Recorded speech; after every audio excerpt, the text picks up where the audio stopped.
in the discussions, answering some questions. So it's a little bit of all of us participating, okay? And it would, of course, like I said, help me a little bit. So why don't we do this? I'm going to go ahead and let me do this real quick here. Oops. Excuse me 1 second. All right, I am going to get my screens prepared for us a little bit here. I'm going to try to have the PowerPoint showing plus the video, okay? Now, if you guys have trouble seeing both of them while I'm showing my monitor, you please let me know, okay? So let me do this real quick for us. Okay. Professor, Yes. Yes. Yes. I have a question on the discussion Yeah. point. So Okay. I saw Larry's handsocks, which means Larry, and Yeah. Saif. I'm not sure if I'm pronouncing it right. Okay. My way was a bit different. I'm not sure if I'm correct or not. To Okay. calculate the bond value, I used present value factor, present the interest rate being paid, maturity year, and the coupon. Okay. Okay. And that's perfectly fine. So I'll take a look at it and see how you responded. For me, it's for this particular class, especially. Um, the goal is to make sure you understand the concepts because, again, I don't know when I'm teaching a class like credit management if you would ever actually go into working in this area, right, as a specialty. So for me, it's more about you understanding these concepts and the importance. And I'll be honest with you, up until I started my own business, these weren't things that I really paid attention to. And as I'm really moving into it, it's very important. I'm going to give you guys an example. Um, while it doesn't necessarily go with this class, it does because I've been setting up, I think I shared with you guys my LLC. Well, again, I'm getting ready to work with a company in Singapore. And as I was setting up the business account, I had to look at so many different things as far as, okay, when I've got money coming in from them from a wire transfer, what kind of fees am I looking at, etc. And really, the reason I'm sharing all that with you is understanding these concepts that we discuss in this class and the others are really going to bode you well, even if you never really work with this. So I appreciate you saying that. That was my long answer to say that, listen, I'm looking to see that you have an understanding of the concept. So I'm cool with that. Okay. So I'm looking forward to it. I haven't graded the discussions yet, as you guys can imagine. I do have a couple of you that submitted some week one work that I still have to grade. Yeah, excuse me. Yesterday, I noticed there are still some individuals that, again, owe work from the week one assignments. Please get them in so I can, get all of your grades updated and make sure that you guys, I really love to see everyone pass my classes. Okay. I am not your old school professor where, believe it or not, there are those professors, they want to see if they can see you fail. I don't like it that way. The goal, in my opinion, of education is to make sure you understand concepts and that you're successful so you can do your job correctly when you're finished with schooling. So before we get into it, any other questions? That was a great, thank you for that response. Does anybody have any questions about the first 2 weeks? Thank you, Professor. Absolutely. Does anybody have any questions about the first 2 weeks assignments at this point? Anything additional? Professor, I have a request, please. Mm-hmm. I spoke to you on WhatsApp for getting the date of submission modified because there was a problem in the quiz that I couldn't upload a model due to that the submission date passed. Yes. So yes. Can we during the next weeks make the deadline for submission be on Monday 12 a.m. before the lecture? Yes. Do not be compressed during the weekend. it will give us enough room to finish the 3 courses assignments. So that Yeah. will be better. No, that's fine. And actually, what I do try to do, Nuran, I appreciate you saying that to me. If you guys check, and I'll double check Moodle, I try not to put any hard boundaries on those assignments where if it's a quiz, you should still be able to complete it. But yes, I will go in and add that additional day. That's no problem. I'm happy to work with you guys on that. Thank you. Mm-hmm. Absolutely, absolutely. So, okay. Well, today, let me get ready. Oh, okay. You have to excuse me. My WhatsApp just went off on me because I again had something else come in too. Okay. Let's see. I am going to share, okay, screen 1 with you guys. Are you guys able to see both my YouTube and also the PowerPoints that is up here? Do you see these? We good?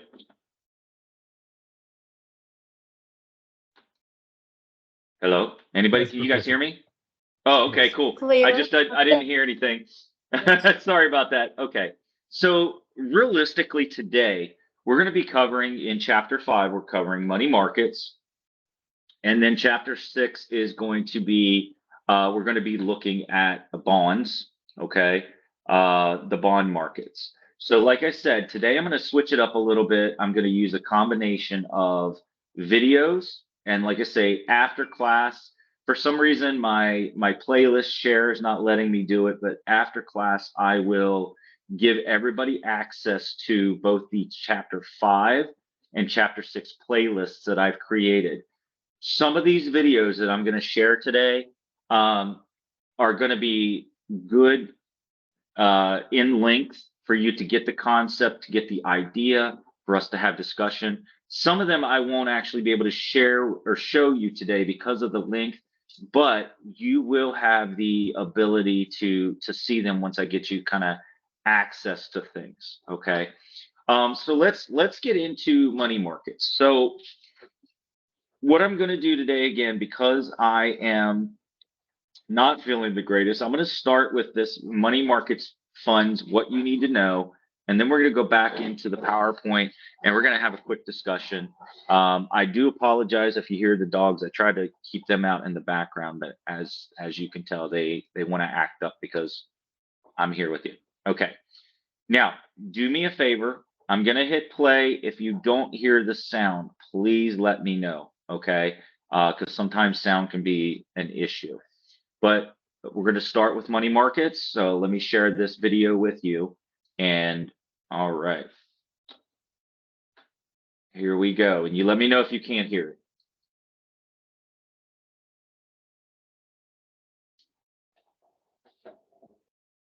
No, nothing so far. What's that? Nothing so far. No sound? Okay. That's not good. All right, let's see here.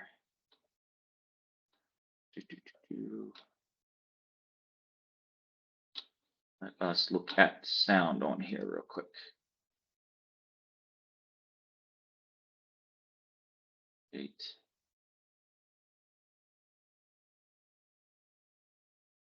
When you do share content, there is besides the word share content, there is include computer sound.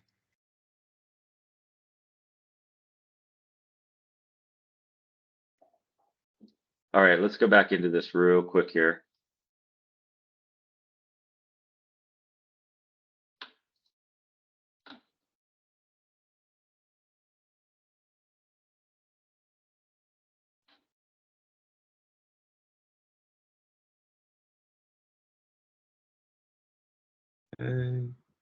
My apologies here. Where was that at, Ahmed?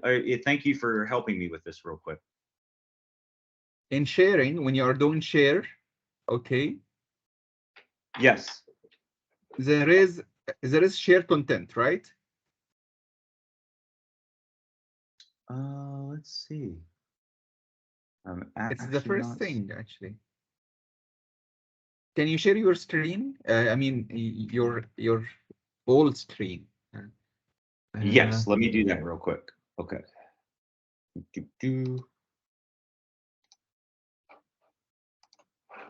All right, here we go. All right, so I'm sharing this screen. You can see the class screen, right? Yes. It will be different See? for the Mac. Ah, So, yes, because it is not Windows. So Yeah. Now, I'm going to try something too real quick here. Let me do this. I'm going to share the screen again real quick. And I have moved off of the headphones and I moved over to my internal and external. So let me check that real quick. Okay. All right, let's go here. All right.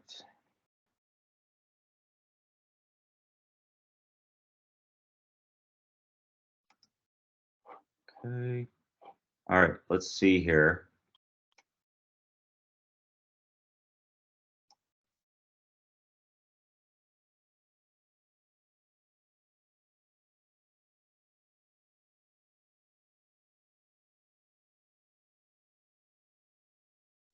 Okay, I'm gonna try playing it again. I hope this works because guys, like I said, if not, I will go without it. It's okay. But let's try this again real quick and you tell me if you can hear it.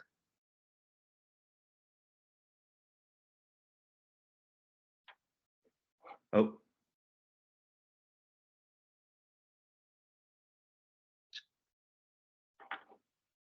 Funds held in money market accounts, which are relatively low-risk investments that pay a small amount of interest, usually once per month.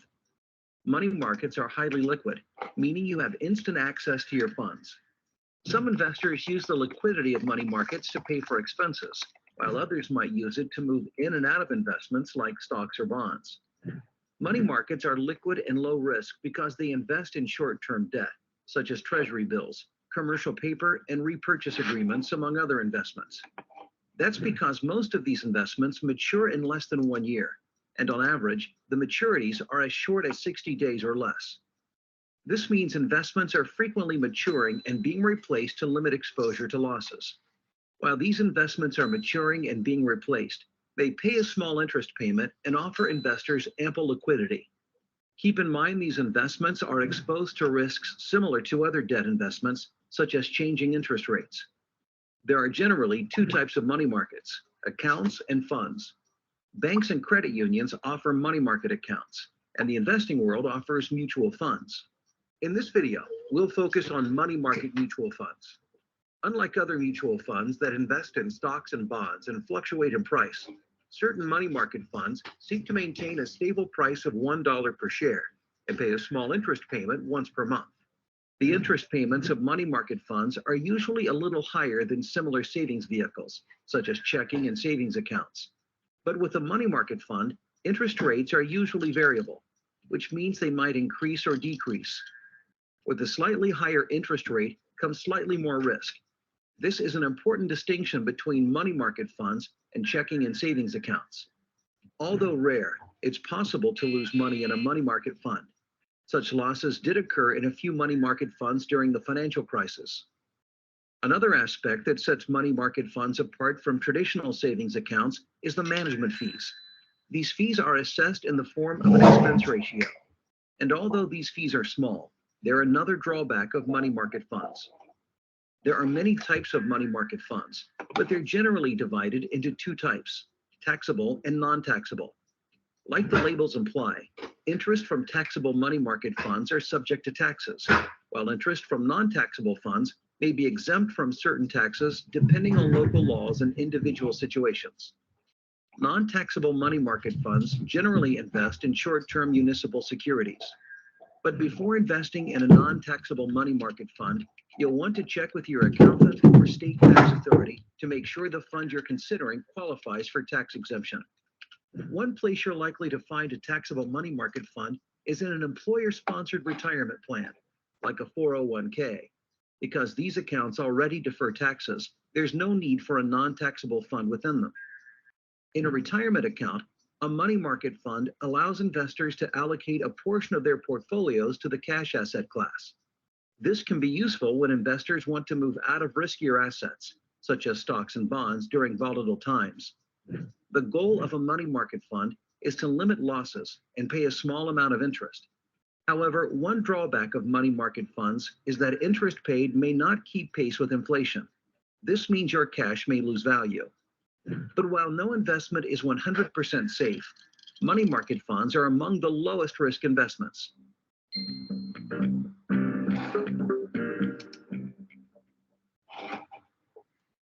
Okay, so let's kind of talk about that real quick.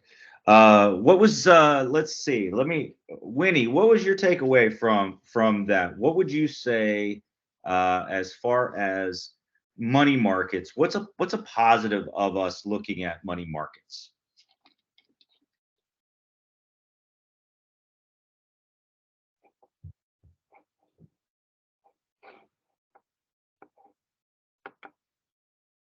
And the only reason I'm asking people specifically today, I'm trying to get some others of you kind of involved a little bit. So what would you say is the benefit of using money markets? I guess I'll open it up to anybody so we can have a little bit of conversation about it. She's typing. She's typing. I don't see anything in my, hang on one second.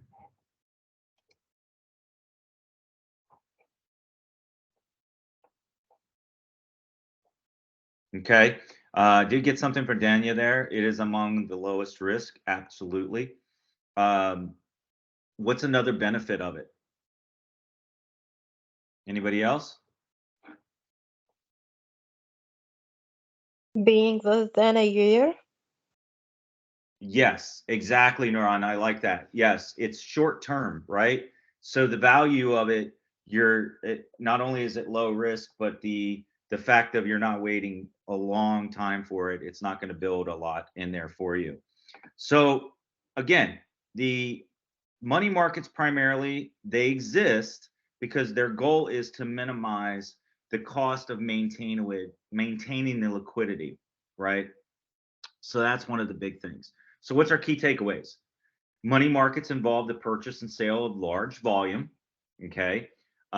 Very short-term debt products such as overnight reserves and commercial paper, which we'll learn a little bit more about commercial paper here in a minute.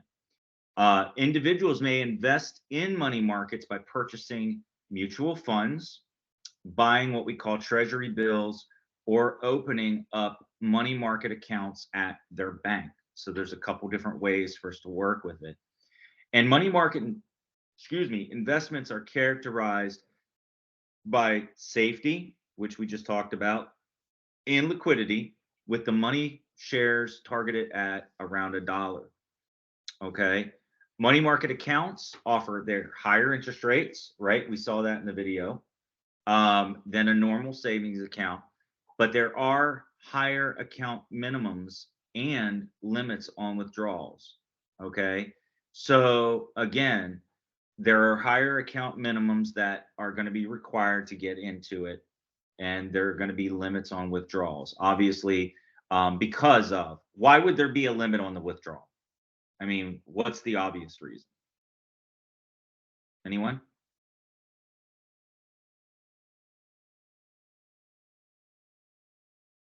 Not to lose the liquidity. I mean,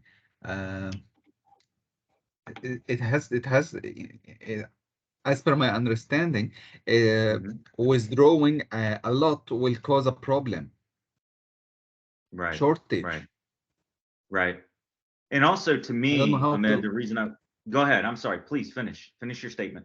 No, it's okay. It's okay. Go ahead, please.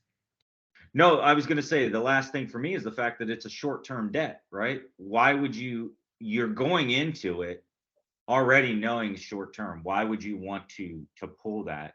Because like you said, the liquidity, the interest, the penalties, right? That you're going to incur from trying to pull from it, right? So that's very, very important. And Winnie, thank you. I didn't realize you were still at work. I do apologize. So the money markets have, yes, more accessibility. That's correct. Now, one of the things we're looking at is, what is a money market yield? So a money market yield is the interest rate that's going to be earned by you investing in the securities. Okay, so that's essentially what you're doing there. Okay. And so of course, what is the takeaway on a money market security for you?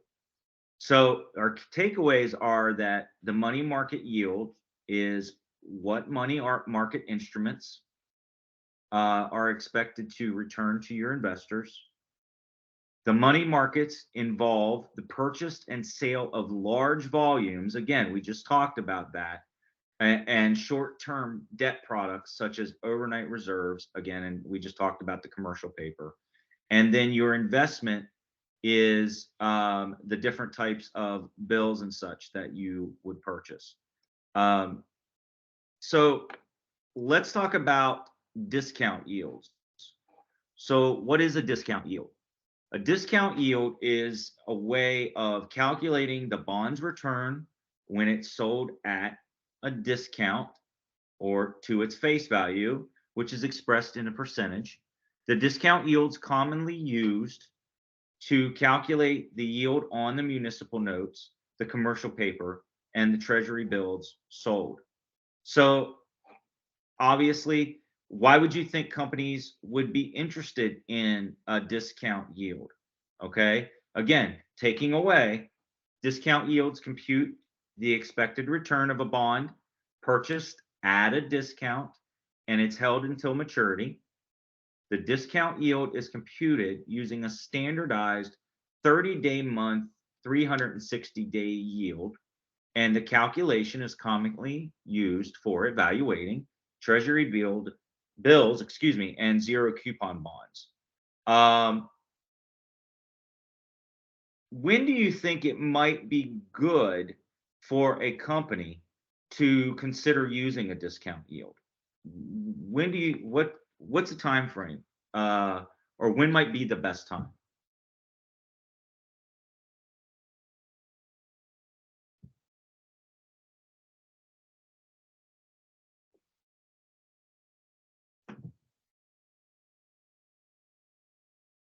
Anyone?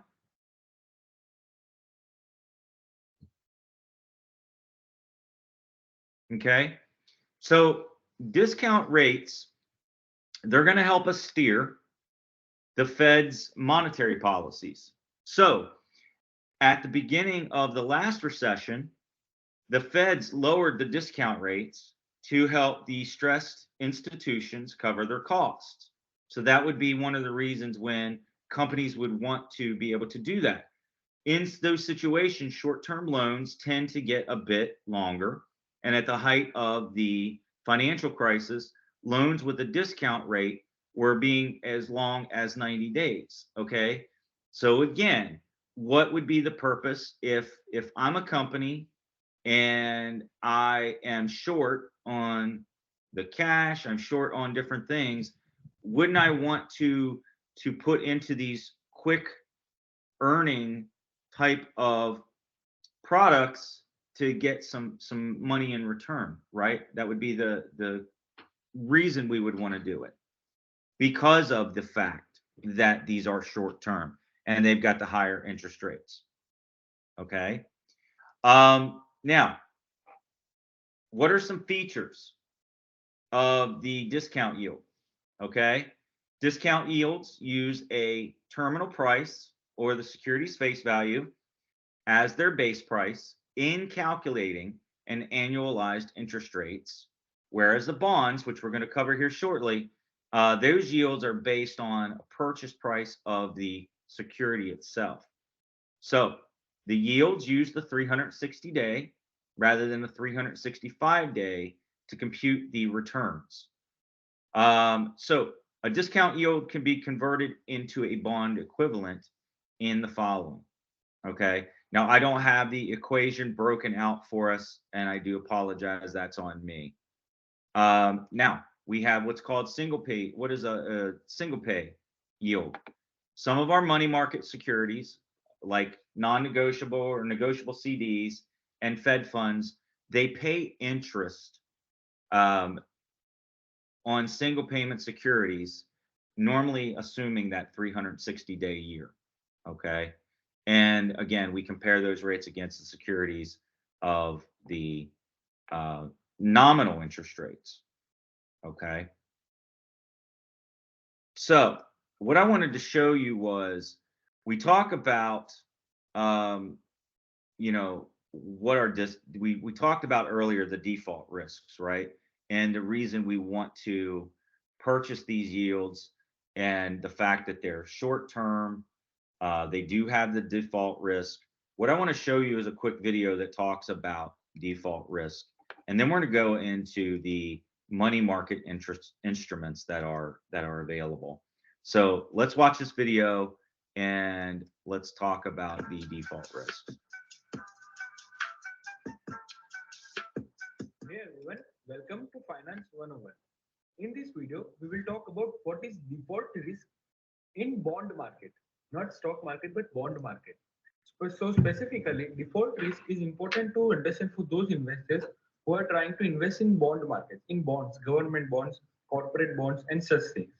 So please watch this video till the end. You'll gain a lot of information in this short video. So first, we will need to know that what is defaulting. So let me give you an example to make you understand what is defaulting. Let's say one of my friend needs some money and I give some money to him. And he says that he will repay me back after, let's say, 3 years. So I am the lender and he is the borrower. But after 3 years, he says that he will not be able to repay me back because of some economic crisis. So this is known as defaulting because a lender is not being able to get his principal amount back which he lent to the borrower. Now replace my friend with some corporate institution and me, that is the lender, with investors. So whenever corporate institutions such as big companies want to raise capital, they issue bonds and they attract investors to invest money in their company, and they will give interest at regular intervals of time. And also they will promise the investors that they will repay their full amount after the period of maturity, that is after a certain amount of time. But after that time expires, if the company says that they won't be able to repay their money back because the company incurred losses, then this is known as defaulting. And the risk, the measurement of this risk is known as default risk. Can be thinking, how can we measure those risks?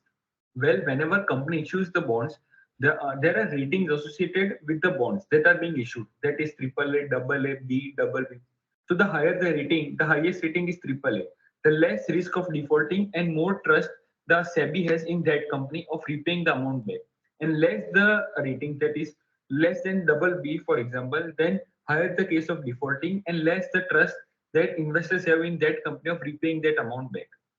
Now, if the company is higher rating, then naturally it does not need to do much in order to attract investors. So they will give lower returns, and so because they have lower risk associated with them, and they won't need much persuasion to attract capital. But the companies which have lower credit rating, they need much persuasion to make investors invest in their company, and so they will generally offer higher returns, but that will come at higher risk as well. So whenever you're looking to invest in bonds, it is necessary to look into the ratings, the security, that is the credit ratings which are associated with them, and then make a decision whether you want to invest in it or not. So friends, in this video, you learned about default risk. If you like this video, please make sure to give it a like, share this with your friends, and I'll catch you guys in the next video. Till then, take care.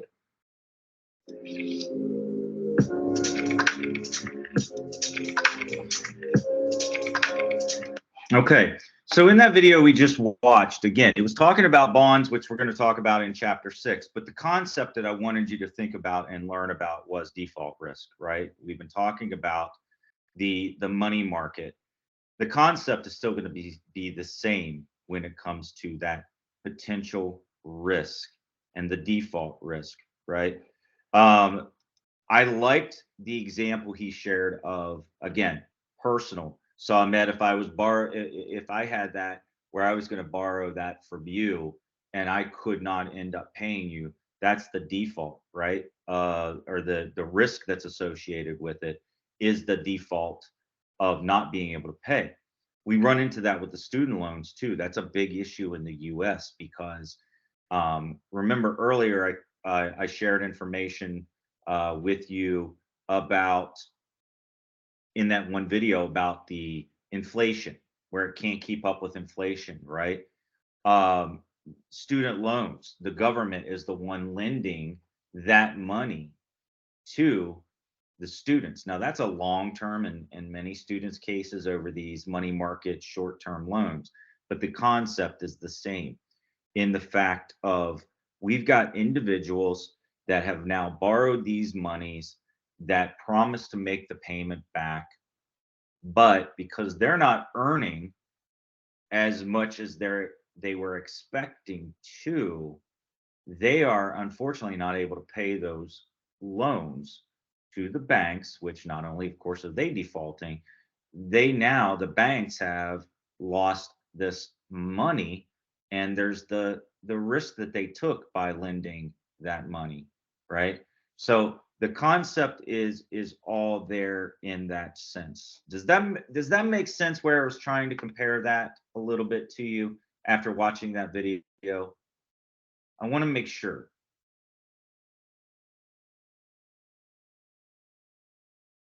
Anyone?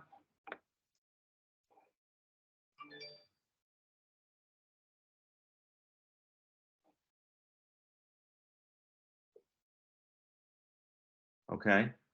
All right.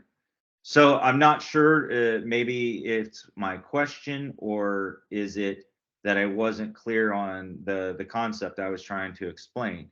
I would love to be able to get the feedback and get your thoughts if you're understanding again about those discounts. Now, one thing I'd like to do, I went through the yields on the money markets a little bit quickly there, and I did forget that I had a video here that I wanted to show you that talks about what is a bank discount yield, and it explains it maybe even a little better than I did, and it's coming from a great resource. So what I'd like to do here real quick is show you guys this video as well.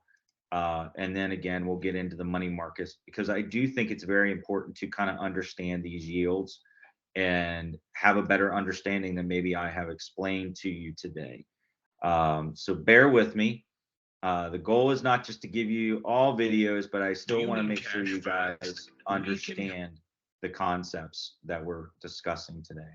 Okay, so bear with me. Let's play this next video and then go back to the yields. In this video, we are going to learn about different types of yields when it comes to investment in T-bills, also known as Treasury bills. But before that, let's understand what is the meaning of yield and what are the different types of yields when it comes to investment in equities and bonds. Now, the term yield basically means rate of return earned on investment expressed as a percentage value. Now, when it comes to investment in equities, there is the concept of dividend yield, that is rate of return earned by equity shareholder in the form of dividend. When it comes to investments, when it comes to investment in bonds, different types of yields are: number one, coupon yield; number two, current yield; and number three, YTM, that is yield to maturity. Now, when it comes to investment in T-bills, that is treasury bills, different types of yields are: number one, bank discount yield; number two, holding period yield, that is HPR; number three, effective annual yield, that is EAY; and number four, money market yield. In this video, we will only focus on bank discount yield. We will learn what is bank discount yield, how bank discount yield is calculated, and lastly, we will see what are the shortcomings of bank discount yield. But before that, let's understand what exactly is T-bill or treasury bills. T-bill is the money market instrument issued by central bank of the country. Now in India, this T-bill is issued by RBI. As it is money market instrument, maturity of T-bill is up to 1 year or less than 1 year. Now, one important point which you need to understand about T-bill is T-bills are issued at discount and T-bills are redeemed at par. Let's understand this point with the help of example. Let's say face value of T-bill is rupees 1000, issue price is rupees 900, maturity is 180 days. So if investor wants to invest in this 3 bill today, he just has to pay 900 rupees. And on maturity, he will get back rupees 1000. So in other words, I can say this T-bill today is available at a discount of rupees 100. As face value is 1000, issue price is 900, hence discount is of rupees 100. Now when we compare this discount of 100 rupees with a face value of 1000, we can say that this T-bill today is available at a discount of 10% from face value. So this 10% discount from face value is for actually 180 days. Now if I want to check, what is the discount from face value for 360 days. So we have to just simply we have to perform simple, cross multiplication, that is 10% into 360 upon 180, and you will get answer as 20%. So on annualized basis, we can say this T-bill today is available at a discount of 20% from face value. And this annualized discount of 20% from face value is nothing but bank discount yield. Now we can, put up this calculation, in the formula as D upon F into 100 into 360 upon T. So this is the formula for calculating bank discount yield. Now here D basically stands for discount. So in this example, discount is of 100 rupees divided by F. F stands for face value, which is 1000 into 100. If you perform this calculation, now you'll get answer in terms of percentage as 10%. 100 upon 1000 into 100, you will get answer as 10%. To make it annualized, we are doing multiplication with 360 upon T. So here T stands for number of days remaining till maturity. And in this example, number of days remaining till maturity is 180 days. So if you perform this calculation now, you will get final answer of 20%. So this 20% is nothing but bank discount yield. Now, lastly, we need to understand, what are the shortcomings of bank discount yield. Now, this is the very important part. This can be, testable in the exam. It is important to realize that yield quoted on a bank discount basis is not, representative of the return earned by investor for the following reason. Number one, bank discount yield ignores the effect of compounding. As we have seen here, we got answer as 10% discount for 180 days. For 360 days, we got answer as 20%. As you can see, number of days got double. From 180, it became 360. Hence, percentage value, also got double. From 10%, it became 20%. So there is, no compounding happening over here. If it was actually a compounding scenario, our answer would have been more than 20%, not 20%. So compounding is, completely missing in bank discount yield. So you need to remember that bank discount yield annualizes using simple interest and ignores the effect of compounding. Number two reason is bank discount yield is based on face value of the T-bill, not on its purchase price. As you can see in the formula, we have divided the discount with face value. 100 divided by 1000 into 100. And we got answer as 10%.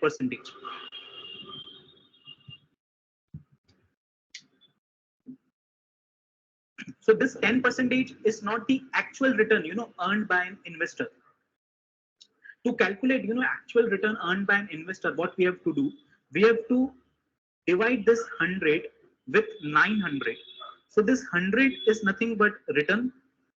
900 is the investment value.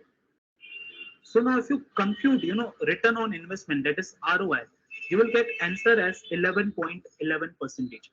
Today, investor is investing actually 900 from its own pocket. So on 900, he is actually, earning or realizing a return of 100. So 100 upon 900 into 100, you will get answer as 11.11. So you need to understand that investment returns should be evaluated relative to the amount invested. But what we are doing in bank discount yield, we are calculating returns on the basis of face value. Number three, bank discount yield is annualized based on 360-day year rather than 365-day year. As you can see in formula, we have used 360 days, not 365 days. So this is the shortcoming of bank discount yield. Jim, you talked about FSA farm program yields used in the PLC calculation and the chance to update. Tell us. Okay. So obviously that was something that I kind of went over, but that was a little bit clearer in kind of explaining the concept. What I would like to know, what are your thoughts as far as, again, if I'm that investor, I'm giving you I'm putting that $900 in, and what do I have to worry about is getting that money back, right? Am I going to get that plus that maturity, that $100 essentially? Now, obviously that example was showing small dollar amount so they could get the concept, but do you think it's worth a company to take a risk of, let's say, putting $1 million in at a 10% return, right, at 360 days? Is it worth them putting in that risk? What are your thoughts on that? Again, let's look at a larger amount of money right now. Ahmed, what are your thoughts?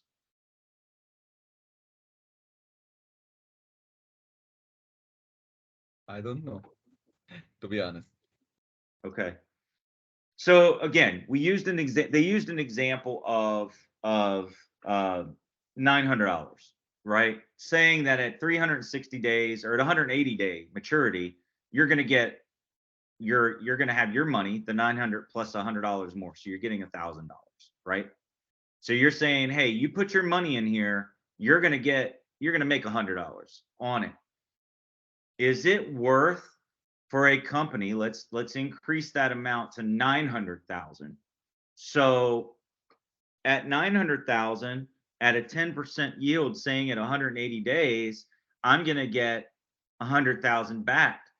Is it worth me as a company, if I've got the money to invest that 900,000, knowing that again after 180 days I can potentially earn an additional $100,000? That's what we're saying, right? So I'm putting in 900,000. At the end of 180 days, I'm saying I'm going to get an additional 100,000. So I'm making that a $1 million money market, right? Yield. Is that worth that to me as a company? Unless you have a better option, a better way to invest the money, then definitely yes, it is safe, it is fast, it is just 6 months. I'm getting my money back. And a bonus. Yeah, exactly. And again, if you double it, like that example they showed, now you're talking about it 360 days. Now what's my potential? It was 20%, right? So if I'm putting in, let's say, the same amount, I have a potential to have a better return at 360 day. But again, it's a money market, so the goal is it to be short term, right? So we've calculated what that potential interest rate essentially is by what they're saying is, hey, you give me this money, I'm going to give you this amount.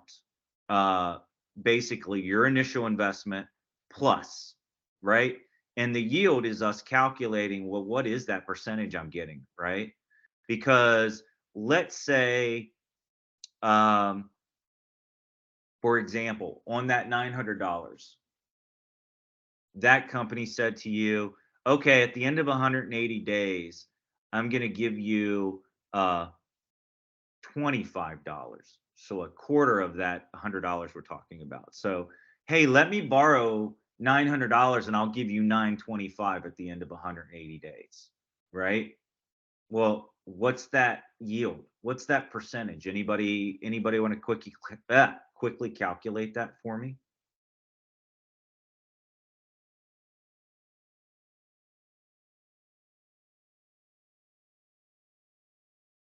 Thoughts? What that would be? Any math wizards in here based on the example that was shown?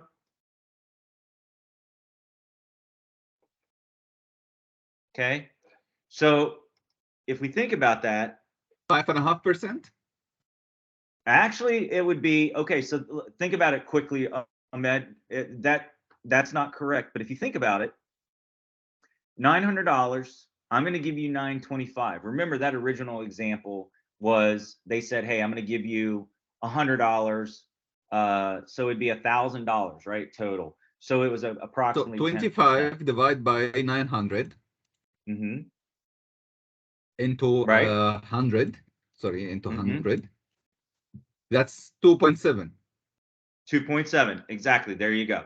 Right. So my question Okay. to you, and again, this is a simplified example, Ahmed, but if I said to you, hey, Ahmed, can I borrow $900 today? And in 180 days, I'll give you your money back, but I'm going to give you 25 on top of that. So I'm going to give you $925. Would that be worth it to you? No, not much, because definitely there will be better options to run the money and bring more outcome from it. Exactly. Well, Right. it still depends on the market, depends on many factors, but I think anything less than 10% is not worth it. Correct. And then overall, with what we were discussing a little bit ago, what's the potential risk here? Is you put that $900 in, yes, it's only 180 days, but if I said to you, Ahmed, I'll give you the $25 on top of it, what happens? You're risking not getting not only your $900, you're not getting all your money back, right? Plus that $25. That is again the whole thing about the risk. Now we've been talking about that for weeks. So that's something that obviously anytime that you're borrowing and lending and putting your money into something that you're going to risk, right? Now, let's look at, and we actually, the video we just watched talked about the different, it talked about the T-bills, but we've also got, as far as the money market interests, we've got T-bills, we've got federal funds, we've got what's called repurchase agreements, commercial paper, negotiable certificates of deposits, and bankers' acceptances. So Ahmed, you made a good point there. It depends on what are we putting the money into, right? So that means there are other options that are out there for us. So let me do this. Let me close this chat real quick. All right. So we just looked at T-bills a little bit, right? Those are the short-term debt obligations that are issued by the government to cover government budget deficits and to refinance maturing government debt. Okay. So basically, that's the government saying, hey, I'm going to borrow this from you, centralized bank. I need to borrow that money. And the bank saying, okay, well, what am I getting in return?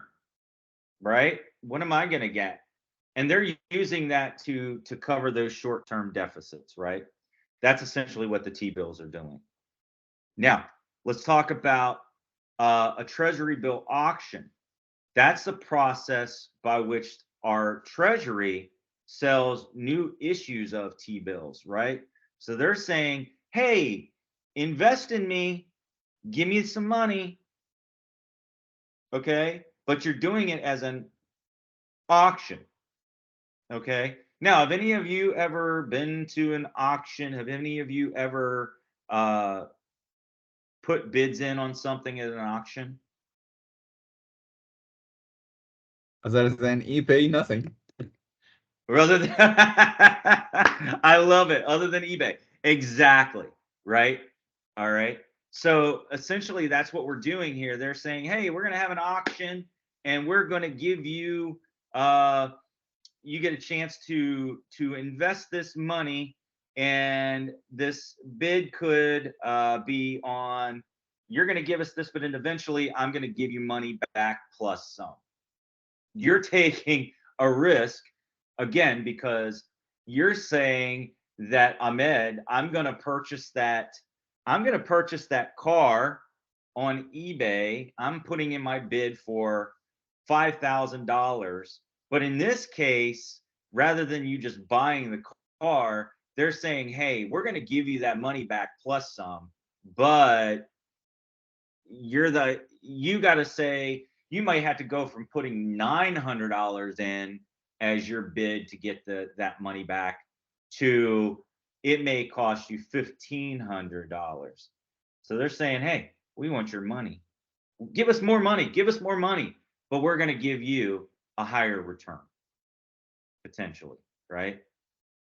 Okay, that's kind of where we're going when it comes to an auction. Okay.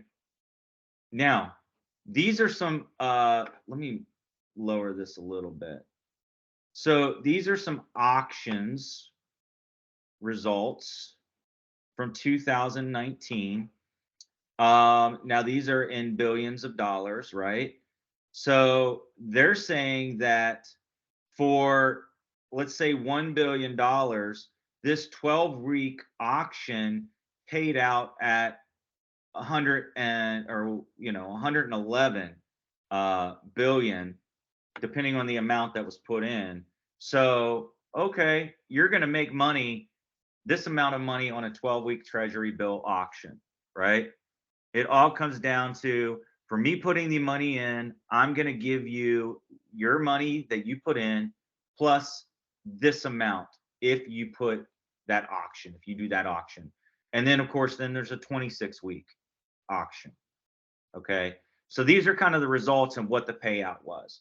If you look in these examples, the accepted 39, it looks like, billion that was accepted in the 12-week and 34 billion in the 26-week. Okay. And this was the amount, from what I can see, that ended up being paid out. So the person that put in 39 billion, we'll just say 40 billion, ended up getting at the end of it 111. And then the same thing here, they put in 34 bill, they made out 93, if I round that up, right? And then of course, what all of this is them, this is the calculations to the amount that was the price that paid out, etc. All right. So this is just a little bit more about those, or that was just some more example of the information that was just showed to you in a chart format. Now, secondary market for the T-bills. The secondary market for T-bills is the largest of any U.S. market security. There are 24 financial institutions that are designated as the primary government security dealers, and they purchase most of the T-bills sold competitively at auction. So let me look at something here real quick for you. I think that I did a video, let me see, that kind of explains this a little bit easier. Let me double check my, all right, let me look at my videos I did for us. Okay, I did not do one for that. I do apologize. Okay. Okay. And of course, then you have, what are the, this is a copy, kind of the transaction. All right. Let me see here. This is just kind of a visual for you. So JP Morgan Chase, this is the secondary market, has $10 million that they sell in T-bills. Okay. The Federal Reserve Bank is where the money, the transaction goes to, right? All right. They get the 10 mil. And then the Bank of New York is buying that $10 million in T-bills. Okay. So again, you've got a bank putting the money into this reserve, and then this reserve's buying it, right? Because they need it. All right. And let's say this is purchased by an individual. So the individual buys $50,000 of this 10 million. Okay. $50,000 of this total 10 million. And it goes to the local bank or the broker. There's the transfer. The money goes to the Chase Bank, JP Morgan, right here. Okay. And so they sold that to the Federal Bank of New York. Okay. And that's where that money's being invested. And now what has to happen is we've got to kind of just see what is the amount that they're going to get from it. What's the purchase amount that they're looking to get? So I don't have the calculation there, but that would be the flow of it, of how that money's going in and out, and where the investor, let's say you, is purchasing that bill. Now, let's go to this example. And this is something, again, we looked at a second ago. You purchase a T-bill that is going to mature on March of 2020 for 10,000. Let's just round it to 10,000. Okay. So it actually ended up maturing at 90 days after the quote date. Okay. Of December 19th. Okay. And it has a face value of $10,000. So what is the yield here? The calculation shows that the yield is 1.5%. So again, you have earned in 90 days 1.5% of that $10,000 you put in. So Ahmed, since you kind of like to chime in and help me out here, would that be worth it to put in that 10 grand to say, in again, now we're talking about 90 days, that you're going to get 1.5%, let's say, of that money you've put in. That's a T-bill. Well, yeah, in this case, 90 days is a very short period. Yeah, we're talking 1 quarter, right? 3 months. Yeah. That matured. So you now got your money back plus 1.5% in less than 90 days. And imagine, again, if we're talking about larger volumes, well, heck yeah, if I'm an investor and I put in $1 million, right? And in 90 days, I got 1.5% back. What's my earnings for 90 days worth of use of my money? Anybody other than Ahmed? Again, how much did I earn? 1.5% of $1 million.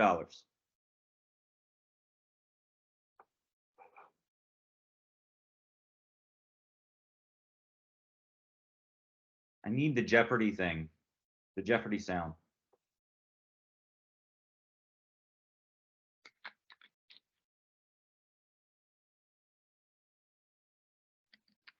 Nuran, you're usually pretty good. What's the 1.5% of $1 million? 150,000. Okay, exactly. So that means that for 90 days of your $1 million, you just made 150. You said 150,000, right? Yes. Not bad. Not bad, right? If you've got that type of volume. And that's the reason the government does this. The government will do this because they need to raise money quickly. Now, in the US, we run a lot into that a lot because we're running at a deficit. And I'm sure many companies or countries are. but I can only speak for the US right now. So if we've got to raise money, we're going to go to the banks. We're going to say, hey, we need this money and it's going to mature. We're going to get you your money back in X number of days. So that's how they will raise some money to help cover costs. Okay, let's talk about Fed funds. We talked about these a little bit last week. These are short-term funds that are transferred between the institutions, usually for a period of 1 day. Okay, commercial banks will trade those funds in the form of what they call excessive reserves, and that'll be held at their local Federal Reserve banks. The Fed fund rate, it's the rate for borrowing those funds. So the function of the supply and demand for the Fed funds among the financial institutions and the effects of the Federal Reserve's trading through the FOMC. So this is, again, this is the supply and demand based on those interest rates.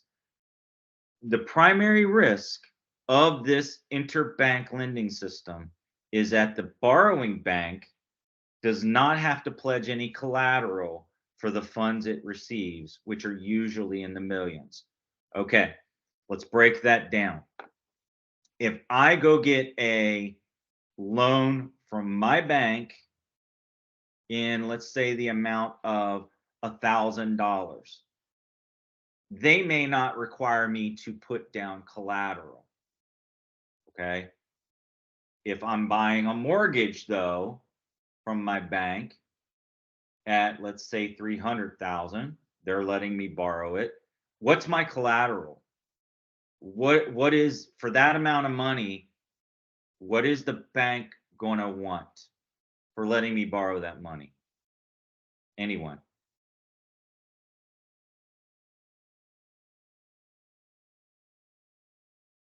Boom, boom, boom, boom, boom, boom, boom. Can you repeat the question again, please? Yes, I'll repeat the question. So again, and it goes back to this Fed fund. So if I'm borrowing money for a house, Ahmed, of let's say $350,000, is the bank going to let me borrow that money without what we would call collateral? What are they going to want if I am money? Collateral mean guarantee, you mean? Yes. So what are they going to want in Absolutely case not. It's a huge amount. It's a huge amount, right? So what do they want? Yeah. If I can't pay it, what do they want in return? Something worth it.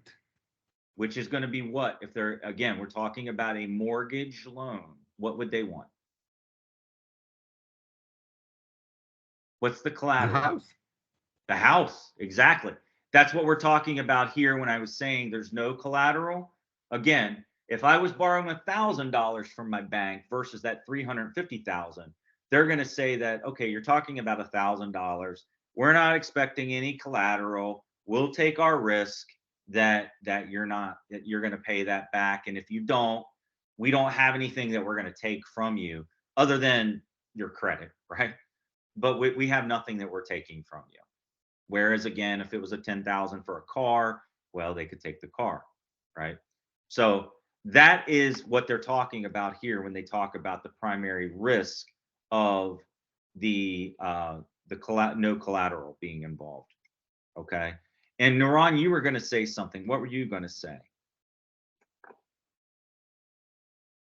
I was saying that they will need a guarantee that I will return this money. Exactly. That's exactly right, Nuran. Thank you. So here's a quick vid. Okay, let me do this quick video. This one's 1 minute and 13 seconds. For just $67, you can make as many Of course, that's videos as a you want, commercial. and you never need to pick up a camera or use any. 8 times per year, the Federal Open Market Committee, or FOMC, meets and sets a so-called federal funds rate, or Fed funds rate. To understand how it works, please note that 1, commercial banks are required to keep a certain percentage of their deposits as reserves at the Central Bank of the US, the Federal Reserve. 2, anything which exceeds that minimum can be lent to banks which need additional funding, and the federal funds rate is the interest rate at which the Federal Reserve thinks this should be done. 3, While the Federal Reserve cannot force commercial banks to lend to each other at the federal funds rate, and the actual rate ends up being negotiated between the banks themselves, let's just say it sets a target and has various tools at its disposal to make interest rates move toward the target in question. 4. The weighted average calculated across all such bank-to-bank transactions is called the effective federal funds rate. 5. If, for example, they cannot borrow from one another for various reasons, banks can borrow directly from the Federal Reserve on a very short-term basis at the so-called discount rate it sets, but more on that in another video. So far we've talked about Sorry. how the Fed. Okay. So can you imagine? This is, again, remember we keep talking about the circle of life every week, the flow of the money in and out. That's where all of this is kind of going to, as far as this goes with these one-day loans. I can borrow as a bank from another bank, and this is the interest rate I'm expected. I'm going to give them back, right? That's essentially what we're doing here. Now, trading in the federal fund market. It's a highly liquid and flexible source of funding for the commercial and savings banks. Again, we just watched that in the video. The commercial banks, especially the largest of the banks, they conduct most of their transactions in the Fed market. Okay. Now, the corresponding banks are those with the reciprocal accounts and the agreements. Okay. Or the banks that have the excessive reserves, they call the other banks to see if they need that overnight reserve, selling those excess, right?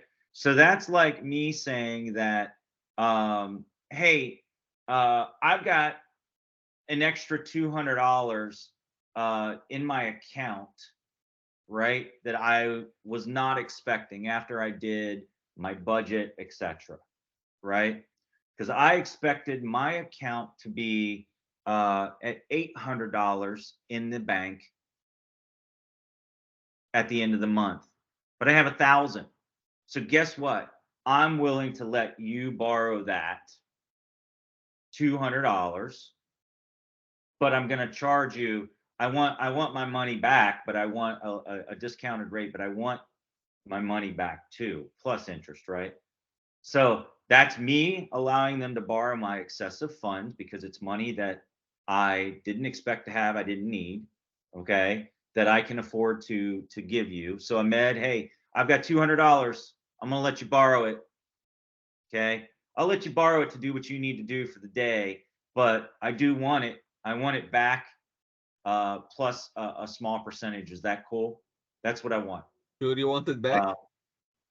What's that? Sure you want it back?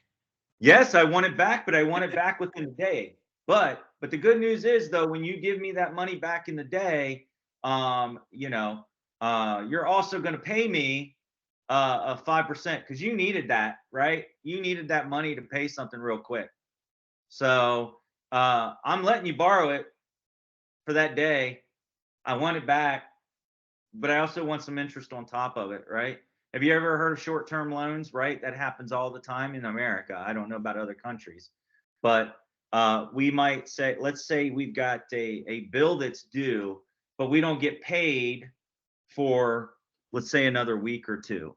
So sometimes people will go to these short-term lending institutions to borrow some money to pay, let's say, a bill, let's say an electric bill. I hate to say that, but some people do that because maybe they've lived up beyond their means or something's happened.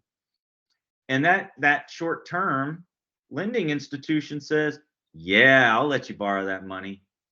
But guess what? When you pay me back, I want 20, 30% interest on top of it for that short-term loan, right?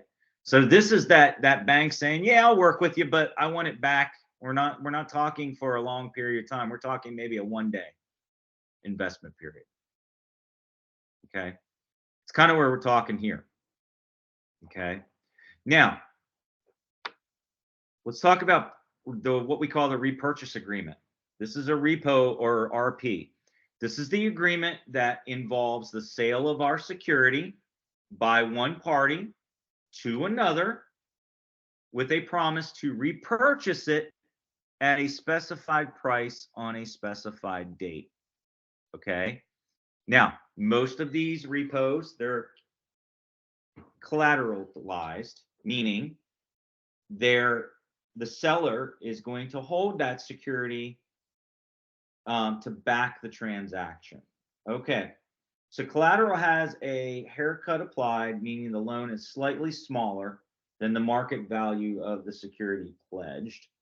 And there's a 1-day maturity.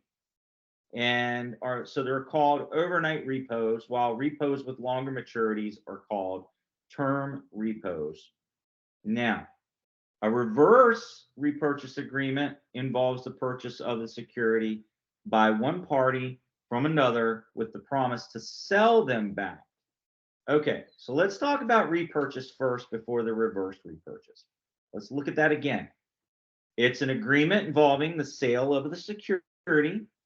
So again, I'm not picking on you, Ahmed. It's just that you and I have this good little back and forth a little bit. Okay. I am going to sell the security, okay, to you, and I'm going to promise to repurchase it from you at a specified price on a specified date.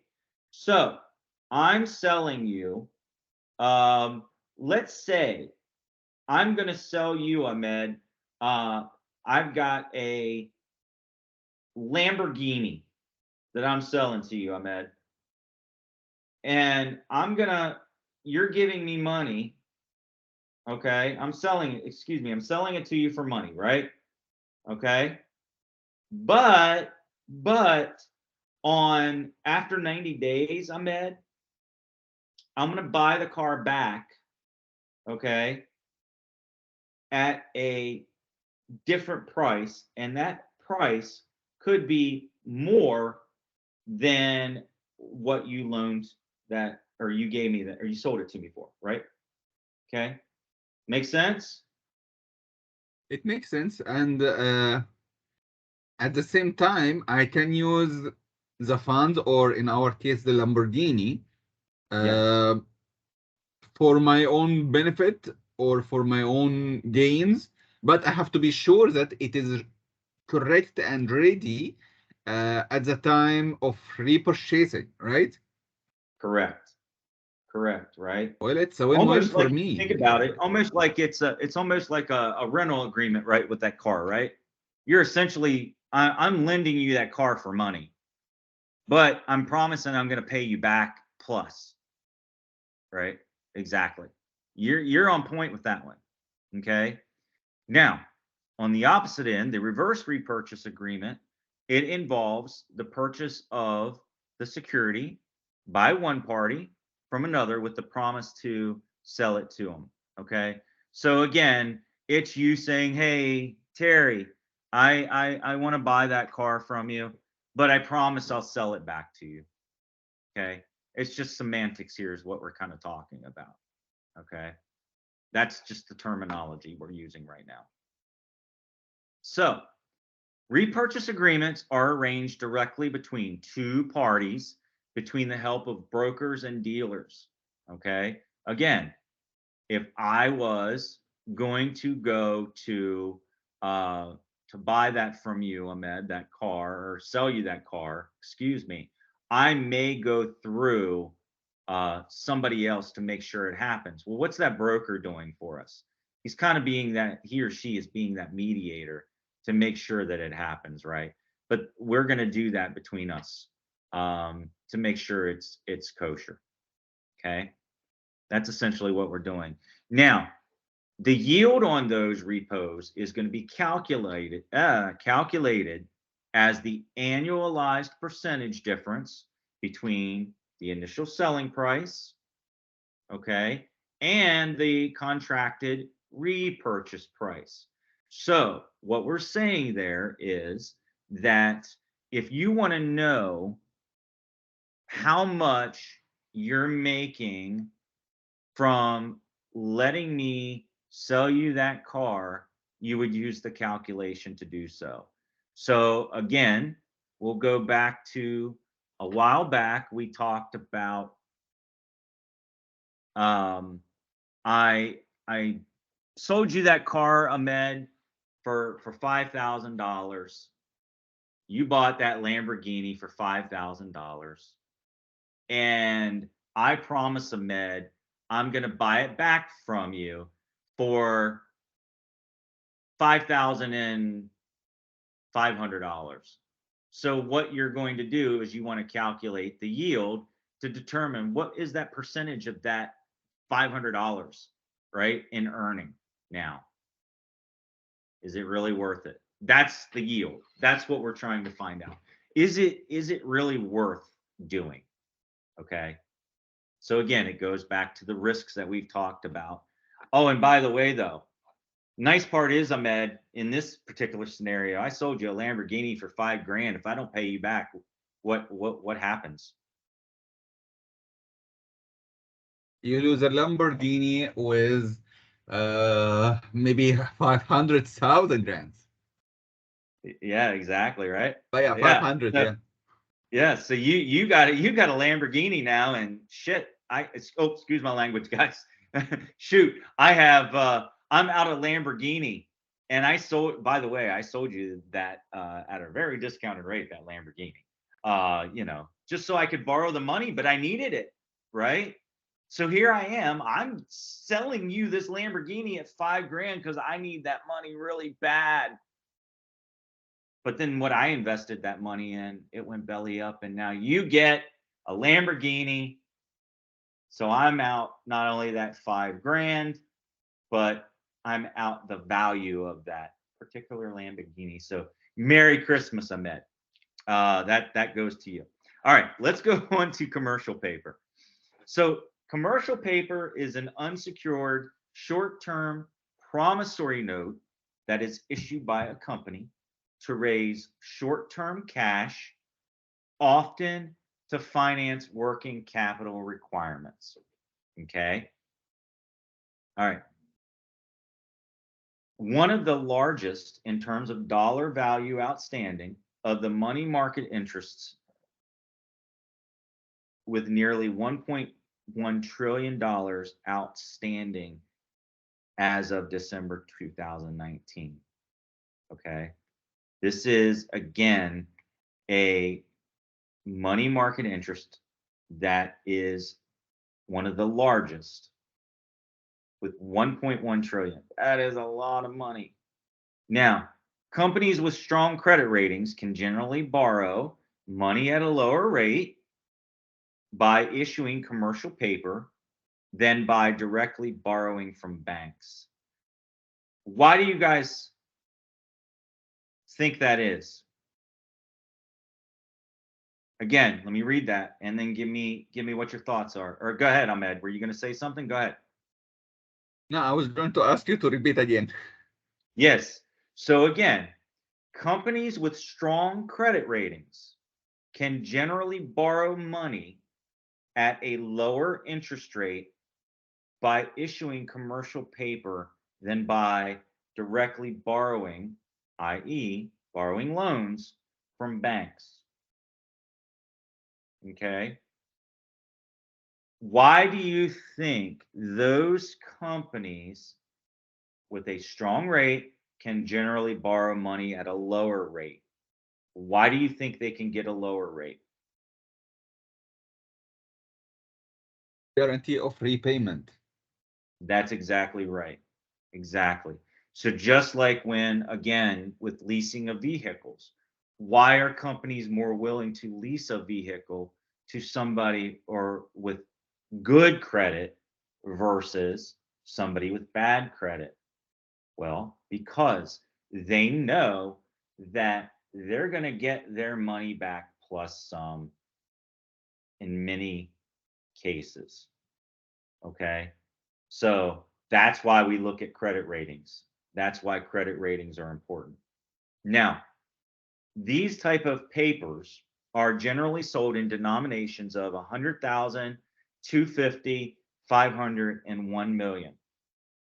The maturity, the life of the loan, or the paper, excuse me, it generally ranges from 1 to 270 days, with the most common being 20 to 45 days. So again, we've looked at the Fed funds, which was 1 day. We've looked at the other funds, which were, what did we say, 180, maximum 360. Now we're looking at a paper that matures generally within 20 to 45 days, okay? And this is generally by investors. It's held by the investors from the time it's issued. Now, I believe that, okay, I'm going to show you guys this video real quick. What is commercial paper? And to clarify a little bit more. So let me play this video for you. Every Sunday, I'm going to send you my weekly option pick that I'm looking at for the week for free. Okay. Welcome to the Investors Trading Academy talking glossary of financial terms and events. Our word of the day is commercial paper. Commercial paper is an unsecured short-term debt instrument issued by a corporation, typically for the financing of accounts receivable, inventories, and meeting short-term liabilities. Maturities on commercial paper rarely range any longer than 270 days. The debt is usually issued at a discount, reflecting prevailing market interest rates. Commercial paper is usually issued by companies with very high credit ratings. Because of this, and because it generally matures in a very short period of time, commercial paper tends to be a very low-risk investment. Most commercial paper is assessed by more than one rating agency. The four primary agencies are Moody's, Standard & Poor's, Fitch, and Duff & Phelps. Although commercial paper is occasionally issued as an interest-bearing note, it typically trades at a discount to its par value. In other words, investors usually purchase commercial paper below par and then receive its face value at maturity. The discount, or the difference between the purchase price and the face value of the note, is the interest received on the investment. All commercial paper interest rates are quoted on a discounted basis.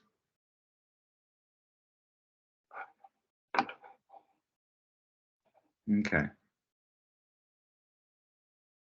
Oh, Excuse me, Professor. I need 10 minutes. I'll come back. Okay. Thank you. Yeah, you're very welcome. Okay. All right. So what essentially what we're saying here is, again, it's I am, and this happened back in the early days. If you've never seen this, there was a series that the men who built America, and it was talking about some of the wealthiest men in America, okay, at the time. And what they would normally do is they would issue this paper, or they would, purchase this paper with a guaranteed dividend at the end of that maturity day.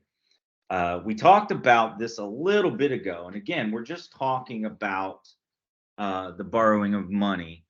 So in that sense of with paper, so Naran, I'll pick on you for a second, and I'm gonna say that I want you to buy this paper from me.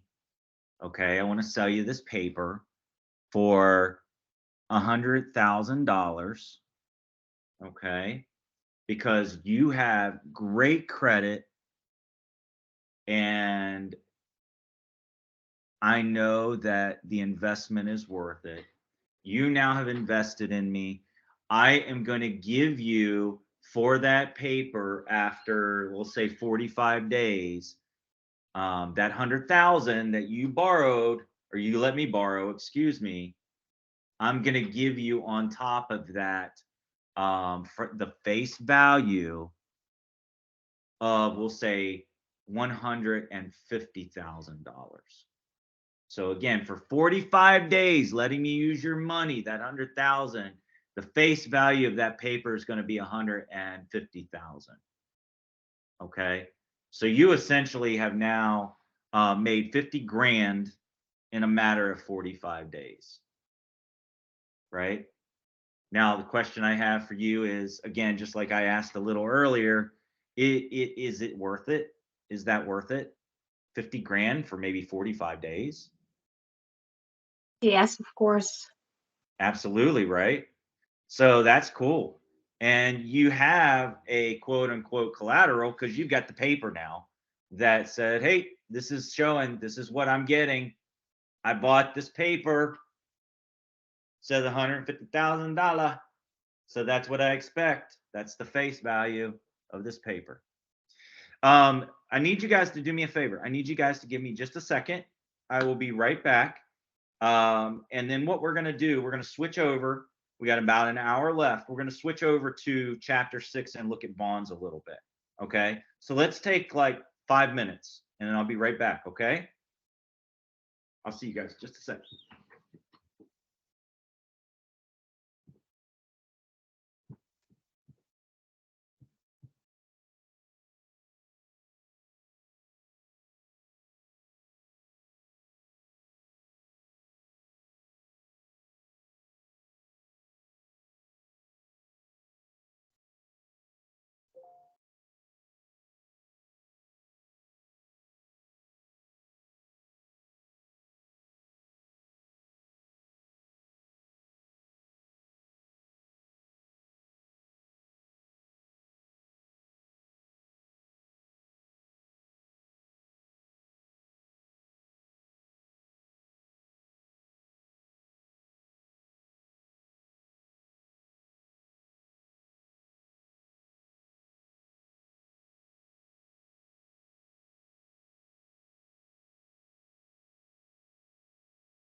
Okay, I am back. Now, hopefully everybody's back. If not, that's cool. Since we're recording, you'll be able to go back and check it. Before we go to chapter 6, does the information about the money markets, the different type of instruments, does that all make sense to everybody? Is there anything that I need to clarify? Please feel free to go ahead and type it into the chat box if you don't have the ability to speak right now. But let me know your thoughts. Does the money markets, does that make sense? And the different instruments.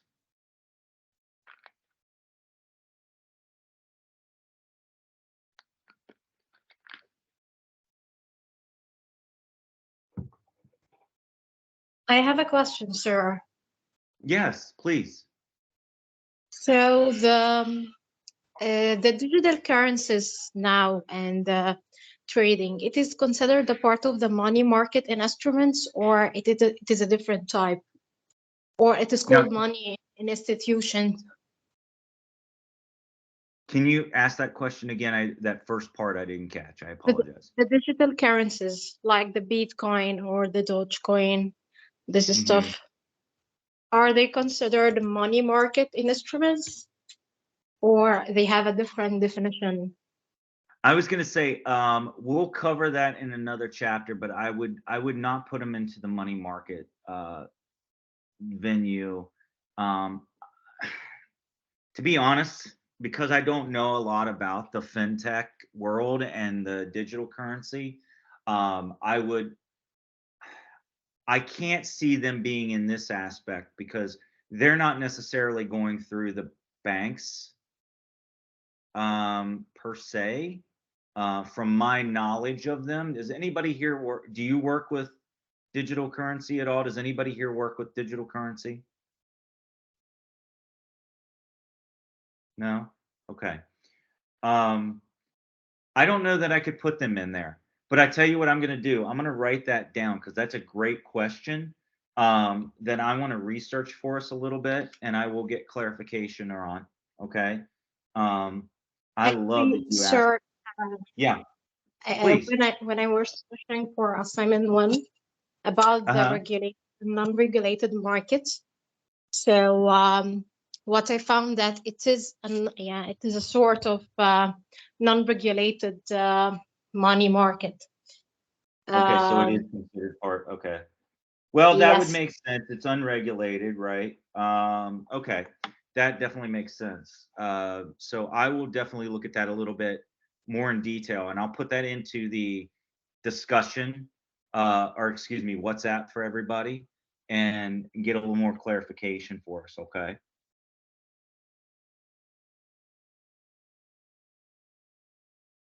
It's very interesting because I have a friend of mine that he's like all into that versus doing stock market, etc. But I feel like that digital currency market falls within the world of the stock market, to be honest, from my perspective.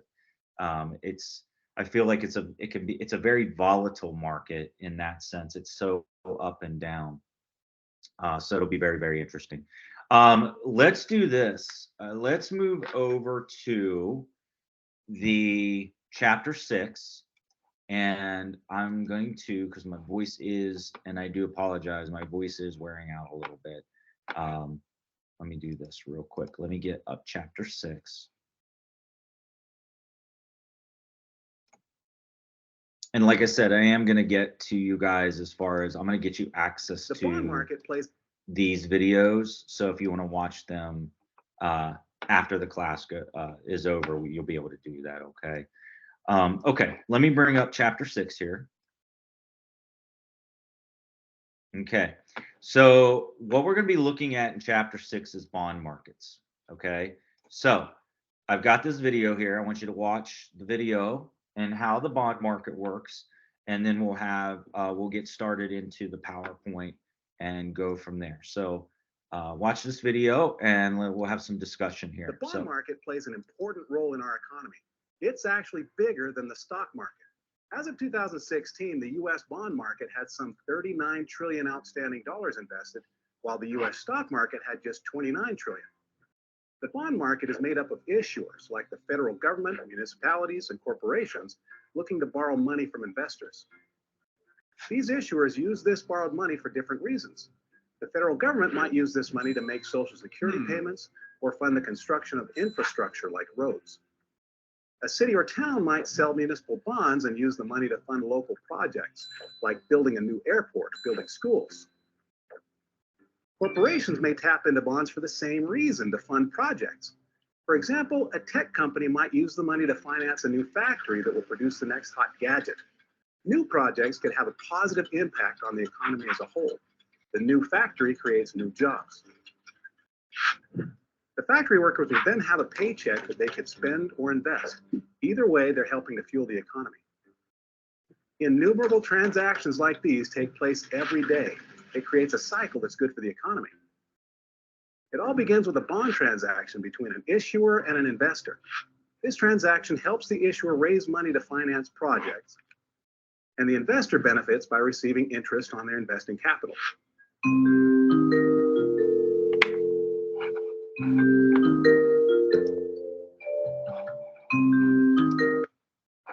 Okay, so again, just to kind of quickly go over that, the bond market is an equity and debt instrument with maturities of more than 1 year that is traded in the capital markets. They are long-term and they're issued by corporations and governmental units. Okay, so they're issued in the forms of Treasury bonds, municipal bonds, and corporate bonds, right? So we were talking about T-notes a little bit ago. Now we're going to talk a little bit more about the T-bonds. So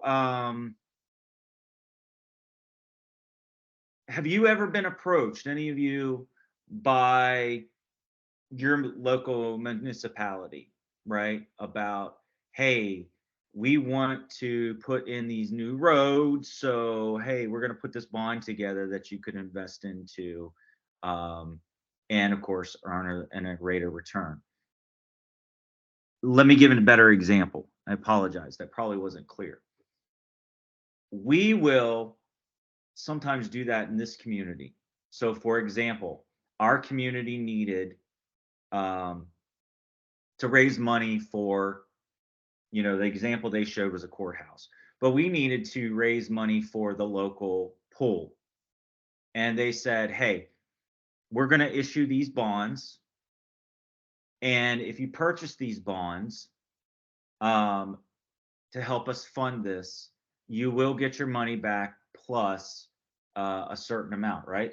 It all is similar in nature. And you heard him use the word that I've been using for weeks, which is cyclical, which is, again, an eternal flow of that money going in and out, right? I think that was a very, very good example, that that video that was used.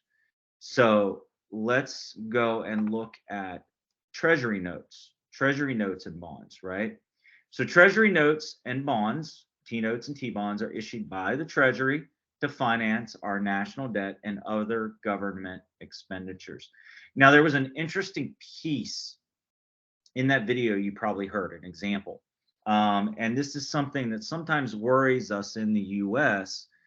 You heard them say we issue bonds to investors to help us cover Social Security payments, right? Do you currently have anything like that that occurs in your countries where you might reside? And does it worry you that they're issuing bonds in order to cover their debts?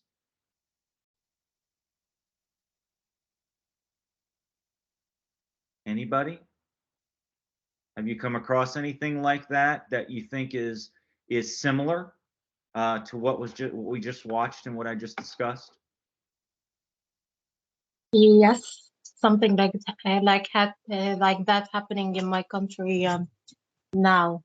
They are issuing a lot of bonds to cover the debt. Yes. Okay.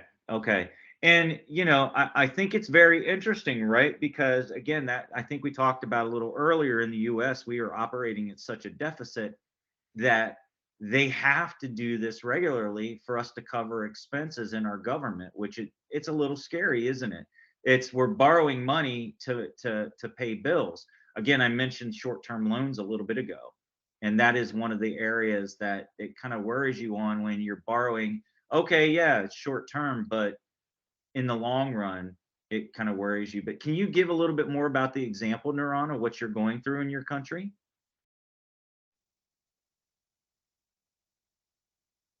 If you don't mind.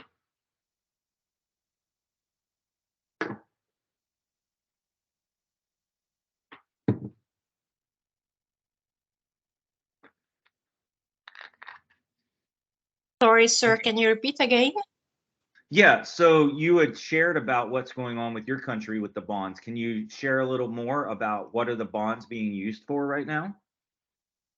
Actually, there is an accumulated debit that's currently occurring. So they issue a bonds with a very high interest rate, so they can attract the people to add their money in the governmental banks specifically, so they can cover that debit. Yes. Okay, very good, very good. Okay. Now, have you invested in that, or is that something that you've known individuals who have done this? Lots and lots of individuals have done that.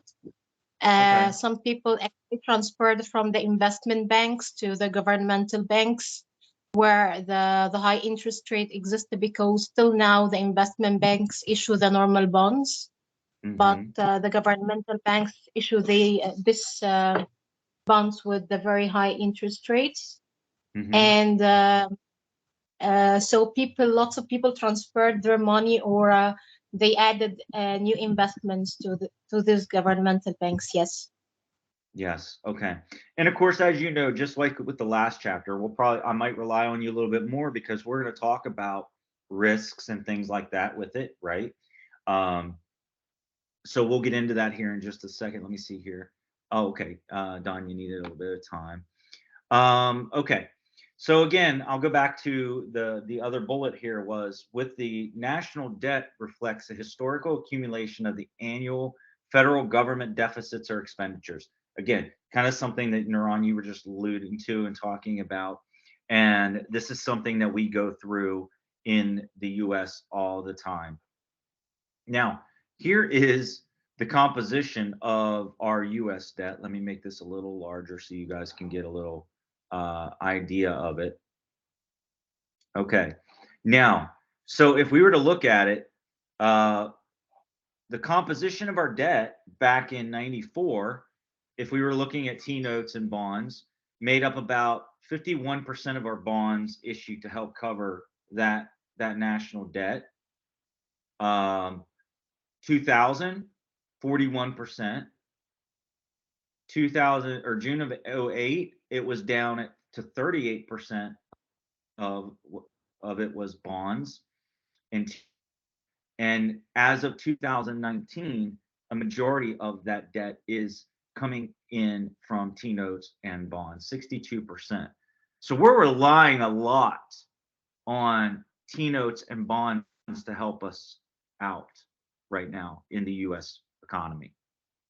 That's a lot.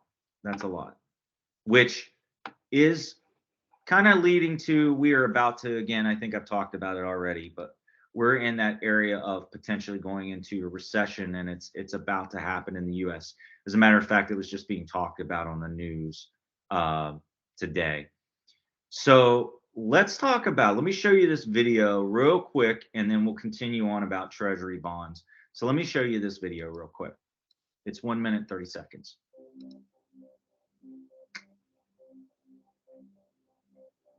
A Treasury note is a U.S. government debt security that offers a fixed interest rate and a maturity date that ranges from 1 to 10 years. The government sells Treasury notes to help fund its debt. They're issued at a $1,000 par value, and T-notes pay interest twice a year. They're redeemed for full face value at maturity, and income from T-notes is only taxed at the federal level. Since they're backed by the full faith and credit of the U.S. government, they're considered very safe investments. Of course, that safety typically means the interest rates T-notes offer are low compared to corporate bonds or other securities. They're vulnerable to inflation as well. Average investors typically buy T-notes through a secondary market that provides liquidity and boosts their popularity. For example, Jane, a private investor, buys a 2-year T-note online at auction from the government. A year later, Jane sells that same T-note to a bank. Registered brokers and dealers regularly buy T-notes and then sell them to investors or among themselves. Secondary market prices for T-notes vary. T-notes can be bought with a competitive or non-competitive bid. In a competitive bid, the buyer specifies the desired yield. A non-competitive bid accepts whatever yield is determined at auction.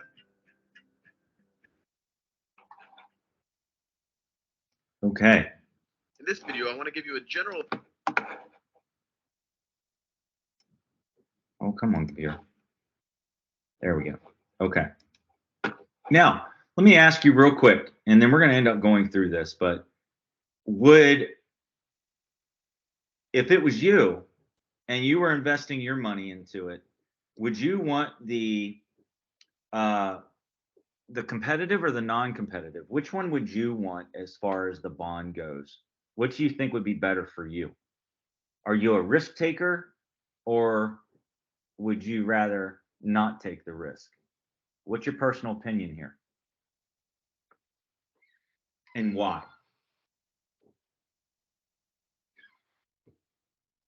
Don't all speak up at once.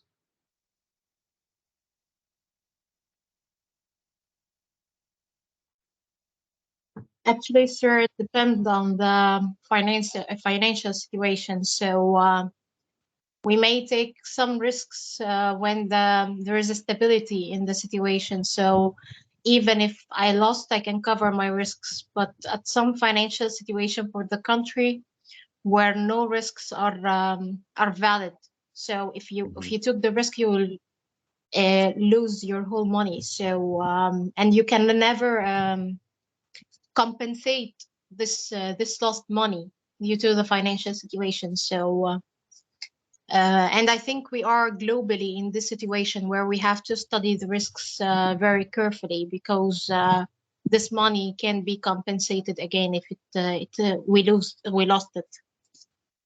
Absolutely. Absolutely. And again, as I was mentioning to you about the recession this morning, That's the big discussion with everything. And again, I know I don't mean to be repetitive when I talk about it, but it is all related, Nuran, as you were just stating. With everything that we have going on in the U.S., with China, with Russia, there is a impact that everybody, including yourself, should be looking at when it comes to, again, purchasing of bonds, etc. Right? In World War II, what were, again, the U.S. government was selling us bonds to help fund the war, and that's what they're going to do when events like that happen. Same thing again right now with inflation where it is. The value of the bonds, people are not necessarily going to buy them because of the you're not earning what you're paying out for your goods, etc. Right? So it's very, very important to know all of that. So again, we talked about there's the fixed principal and inflation indexed bond. Both of those pay, as we saw in the video, they pay twice a year. The principal value is used to determine the percentage of interest rate or interest payment, excuse me, the coupon. On inflation index bonds, it's adjusted to reflect current inflation. So basically what we're saying here is these semi-annual coupon payments and the final principal payment are going to be based on the inflation adjusted principal value of the security. So there's a lot of potential risk there when it comes to the inflation index bonds. Now let's talk about strips. What are strips? Strips are separate trading of registered interest and principal securities. So these are a Treasury security from the government in which periodic interest rate or interest payment, is separated from final in principal payment. So each of the components of the strips are often referred to as Treasury zero bonds or Treasury zero coupon bonds, because the investors in the individual components receive only the single stripped payments in which they invest. Now, I definitely have a video I want you to see on this one. So let's watch this one. It's a 5-minute video, but it does a very good job in my estimation of kind of explaining the strips principle. So let's watch that real quick. A very strange day is coming to America. In short, a massive and surprising new transition will soon determine the next group of millionaires. While leading there we go. So 99% see, of the these are the public. kind of commercials and things. So Hey everyone, hope okay. you guys doing well. इस video में मैं आपको बताऊंगी treasury strips के बारे में। Video को start करने से पहले मैं आपको ये बता दूं कि हम लोग ये कैपिटल मार्केट के इंस्ट्रूमेंट पढ़ रहे हैं जो कि Professor, it's in more than Indian. 1 year.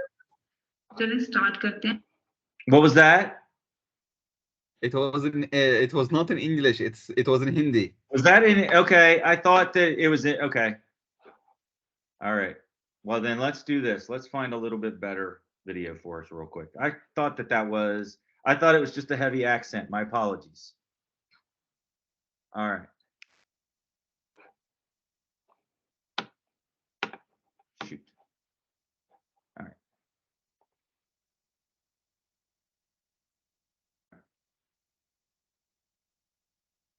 All right.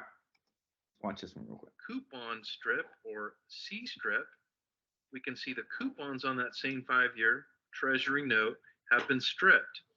A 6-month security, a 1-year security, and so on. So the key point here is that this coupon strip is not a single instrument. It is 10 different instruments. So for example, this last one here is the coupon that would be paid at the end of the 5th year. It itself is a single C-strip security that is essentially a zero coupon bond because it's the only cash flow. There are no interims. So what we've done by stripping it is create 10 different zero coupon bonds. Zero coupon bonds have great value to investors because they are highly sensitive to interest rate changes. They have high durations. The P strip is also stripped into its own zero coupon bond. So here, that principal strip just represents the principal repayment. There are no interim cash flows. So this is just like a zero coupon bond on the principal repayment. Why are these popular? Well, simply because of demand for zero coupon bonds due to their high sensitivity to interest rate risk with no credit risk. And so a stripped US Treasury has virtually no credit risk and is a zero coupon bond. And so these two features together would be in demand for certain investors. And so in short, advantages for the C strips and P strips are, first, they can be combined or reconstructed into any sequence of cash flows. That's because they are a series or set of zero coupon bonds. And as zeros, the other advantage is they are more sensitive to interest rate risk. Of course, some investors deliberately want to expose to interest rate risk. Disadvantages are they can be illiquid, and the short-term C strips often trade rich. This is David Harper, the Bionic Turtle. Thank you for your time. I'm telling you, between now and April, no later than May of next year, there's going to be. Okay. So what we're going to do here, let me go,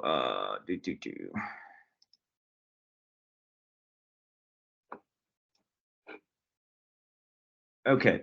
So what that was trying to show, which it didn't do a very good job of, and I apologize on that, that was on me, is that if you looked at the example, there were varying individuals of when that note's going to be paid to you, right? Okay, your interest is going to be paid to you off of that. Now, they've stripped it down basically, right? They've broken it down, okay, is what I was trying to show you there. I don't know that I like that video very much, so let me see if I can find a better one to clarify it a little bit more, because it can be a little bit, let's see here. Okay.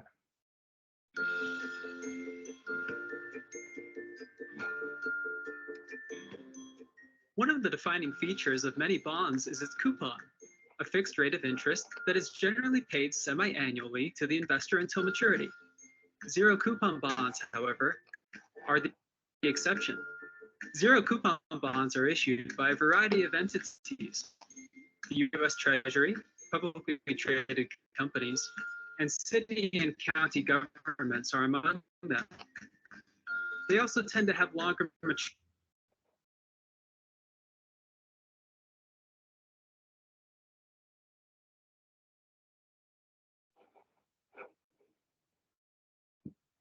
Shoot.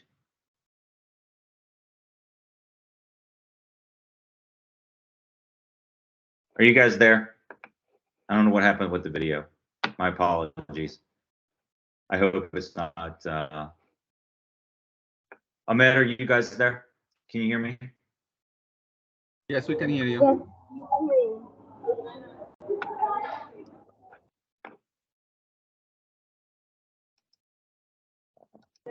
Now we can hear you, Professor. You can? Okay. What I was worried about is I'm looking at the battery, even though I'm plugged in on my computer, the battery is a little low. So I just wanted to double check. Okay, cool. Essentially what I wanted to try to show was with the strips bond is that they're going to do periodic payments, right?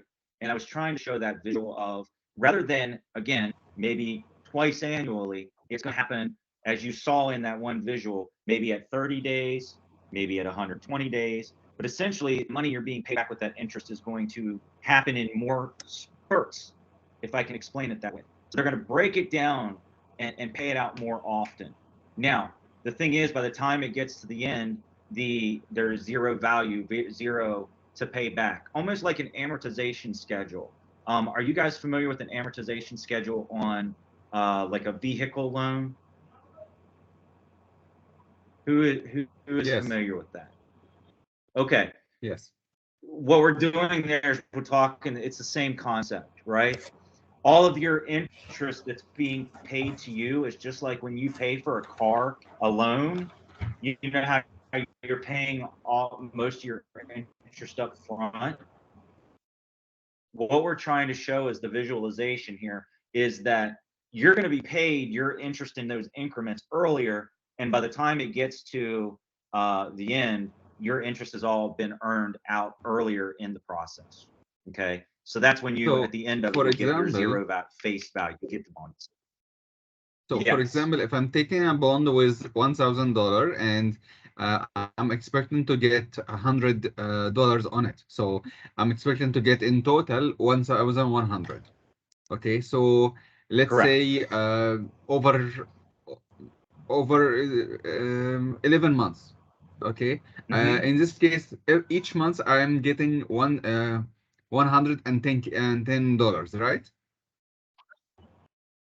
Right. Correct. That's exactly right. So you're getting part of your value, what you borrow or you allowed them to borrow, plus some of that interest. Exactly.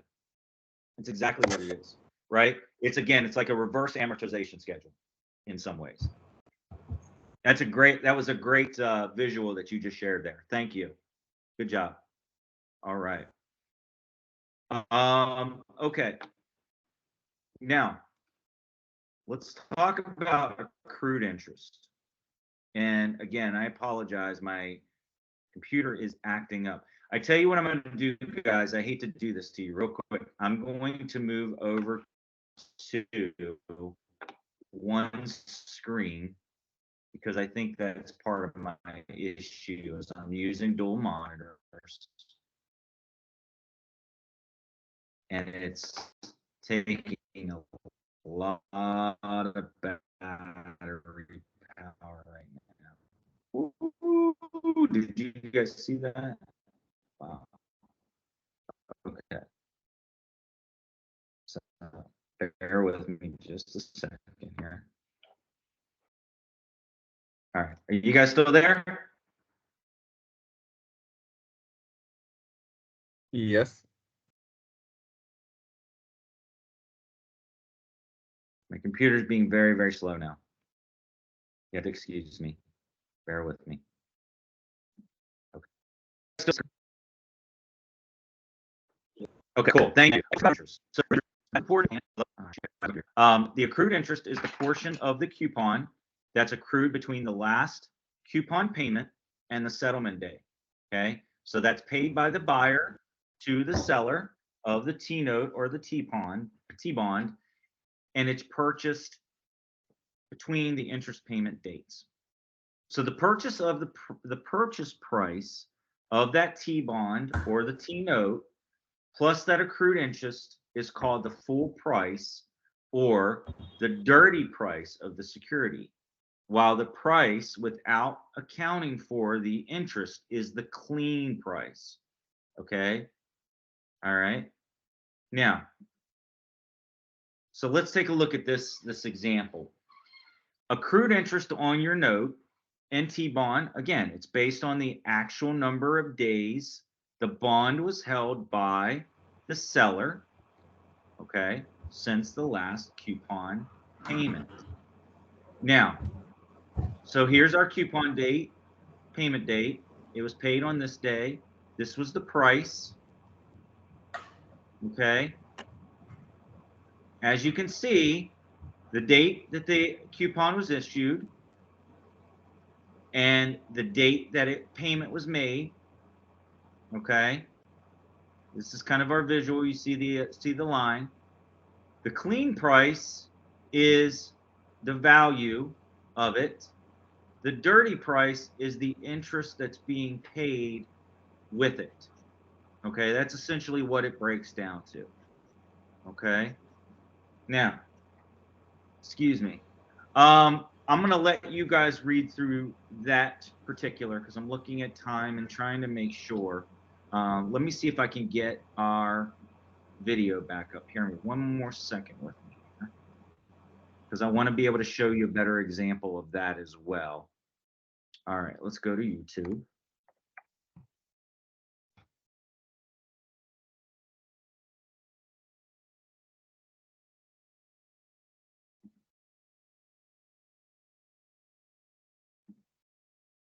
Bear with me here.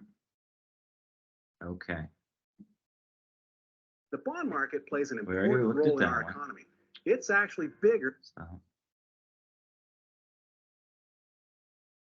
All right. So here's what I want to show. I want you guys to watch this video that clarifies it a little bit more. In this video, we will cover the concepts of accrued interest, clean price, and dirty price of a bond.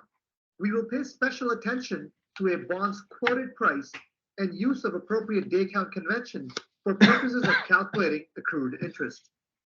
Let's say today's date is January 11th of 2012, and you're looking to invest in a US Treasury bond. You pick up a paper and see the following quotation. The issuer of this bond is US Treasury. The par value or the face value of the bond is $1,000. The coupon rate of this bond is 5/1/8, and we will just explain how to use this coupon rate to calculate annual interest. The issue date of this bond is December 15th of 2010, and the bond matures on December 15th of 2020. The current quoted price of this bond is 101.24, and we will just explain how to turn this into dollars. And finally, the yield to maturity of this bond is 4.73%. First of all, note that coupon rate of 5/1/8 means that annual interest equals 5/1/8% of $1,000, which is the par value of the bond, which equals $51.25. Treasury bonds are quoted in increments of 1/32 of par and also as percentage of their par value. So 101.24 means 101.24 divided by 32. So the price of the bond equals 101.24 divided by 32% of the par value of $1,000. And this equals $1,017.5. This quoted price is also called clean price of a bond. Question is, can you buy this bond by paying the clean price of $1,017.5? The answer is no, because this price has not been adjusted for the amount of accrued interest since last coupon was paid out. So if we buy the bond today, trade date equals January 11th of 2012.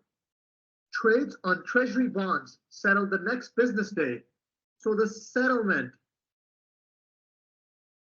date equals January 12th of 2012. Since the bond was issued on December 15th of 2010 and Treasury bonds pay coupons semi-annually, the last interest payment date was December 15th of 2011.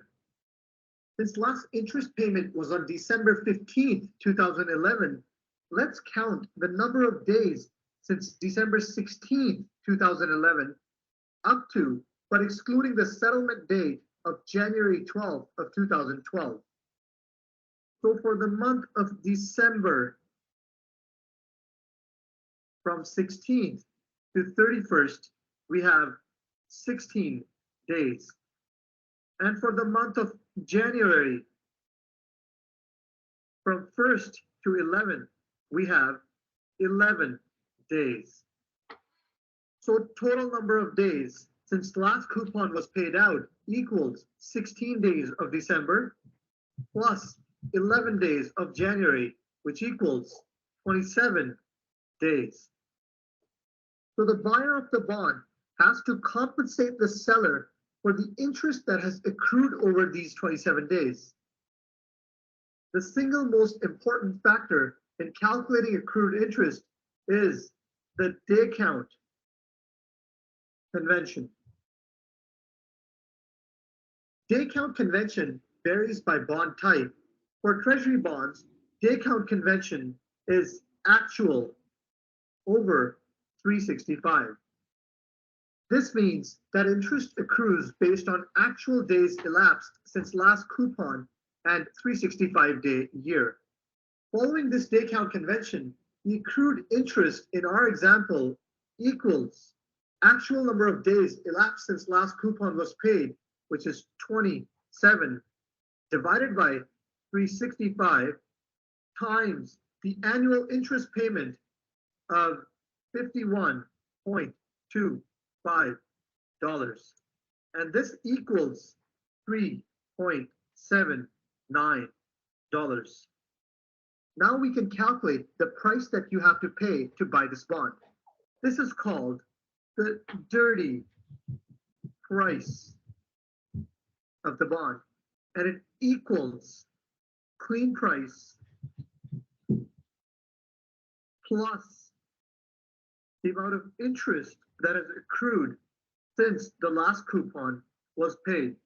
And in our example, it equals clean price of $1017.5 plus accrued interest of $3.79. And this equals $1021.29. So to buy the bond from its seller, the buyer has to pay $1021.29. Please note that when calculating dirty price of any bond, whether government or corporate, we have to be careful in choosing the right day count convention and pay particular attention to the way bond price is quoted. So we now know how to calculate accrued interest, and we can simply add it to clean price of the bond to calculate the dirty price. If there are any questions or comments, please feel free to post. Thank you. How the economic machine works in 30 minutes. The economy works So- like a simple machine. In simple terms, here's the question I have for you. Why do I, if I'm buying that bond, why am I going to pay the seller the dirty price versus the clean price?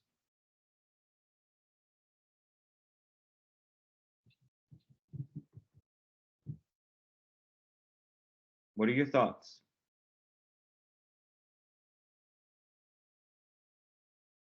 Again, why would I want to pay, or why would the seller, you, Ahmed, for example, you have that bond, you want to sell it to me, and I know when that bond was issued, it was $1,017 face value, right?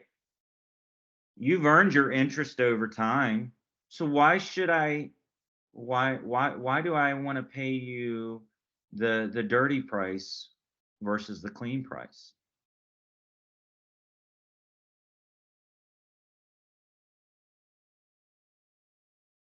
I have no answer. Okay. So here in simplistic terms, what I'm trying to say is that you own that. It's your bond, right?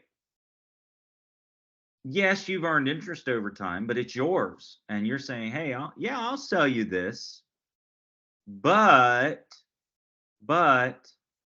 over the last 27 days, there's been interest that's accrued on that bond of about, in this particular example, of about $4. So I want $1,021 because that's the value of that bond right now. And I want to not lose my money. I want my money, right? Because think about it from this perspective. You're selling that bond. You're no longer going to get any reward from it. You're not going to earn any interest. So why not get the most out of it that you can? Right? So that way, hey, you didn't come out losing any money there. You know, that's that value as of that day of that bond. So that's what you're expecting to be paid. Does that make sense? A little bit. Okay. Let me see how I can break it down a little further. So again, Neuron wants to sell me a purse for my daughter, right? She's had her use out of that purse. That's cool. And she wants to sell it to me, but the value of that purse has actually gone up. So that purse is now not the $5,000 purse that she originally bought it for. It's now worth $5,000 and we'll say $500. Now, if she was nice, she might sell it to me for that face value, that quote unquote clean price. But if the market's 5,500 for that, the value of it, wouldn't she want the dirty price potentially for that, right? Because now that's a product she's essentially made money off of. And that's the same concept here with the bond. I've owned this bond, it's now worth more money. Well, do I want to take less money than what it's worth? Right?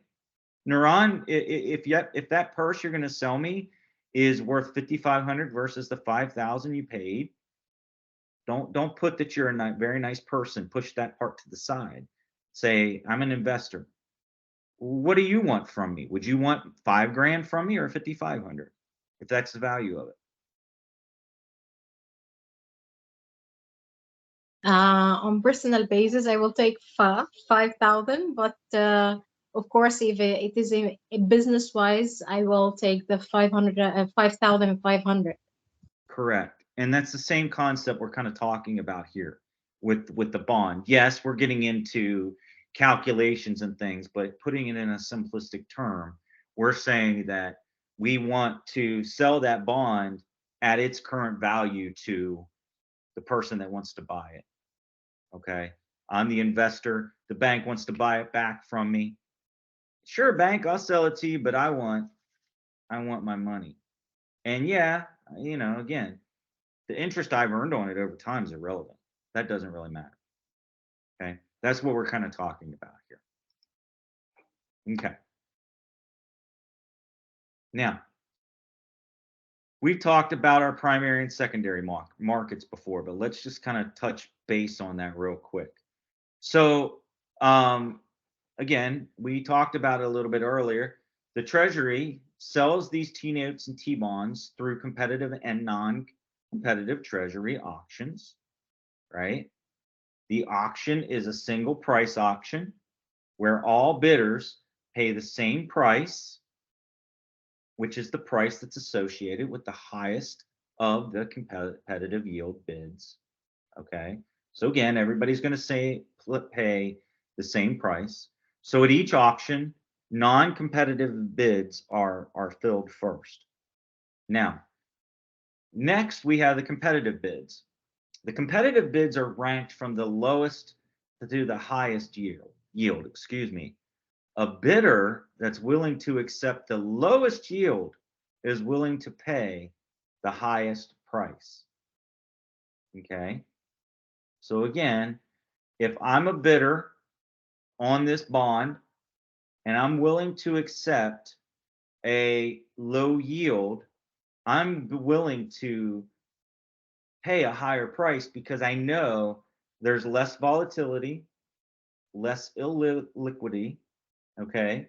So my risk is a lot less. That's exactly what we're going with here. Whereas that bidder looking for that high yield is going to pay less because, again, there's a higher risk involved. Okay. It's risk versus reward. Now, the coupon rate of the auction notes or the bonds is the stop out yield, which is going to be rounded down to the nearest 1/8%. Okay, so that's the rate of the note. Most secondary trading occurs directly through the broker and the dealer. So you're dealing mostly with, again, the broker, which would be in this case, the government. Okay. Now, what are municipal bonds? So municipal bonds, again, we talked about at the beginning, who are the entities that issued the bonds? Municipal bonds are securities issued by states and local governments. And remind me, what was the reason that they want to issue these bonds? Can you guys remember? What are they covering with the bonds that they're issuing?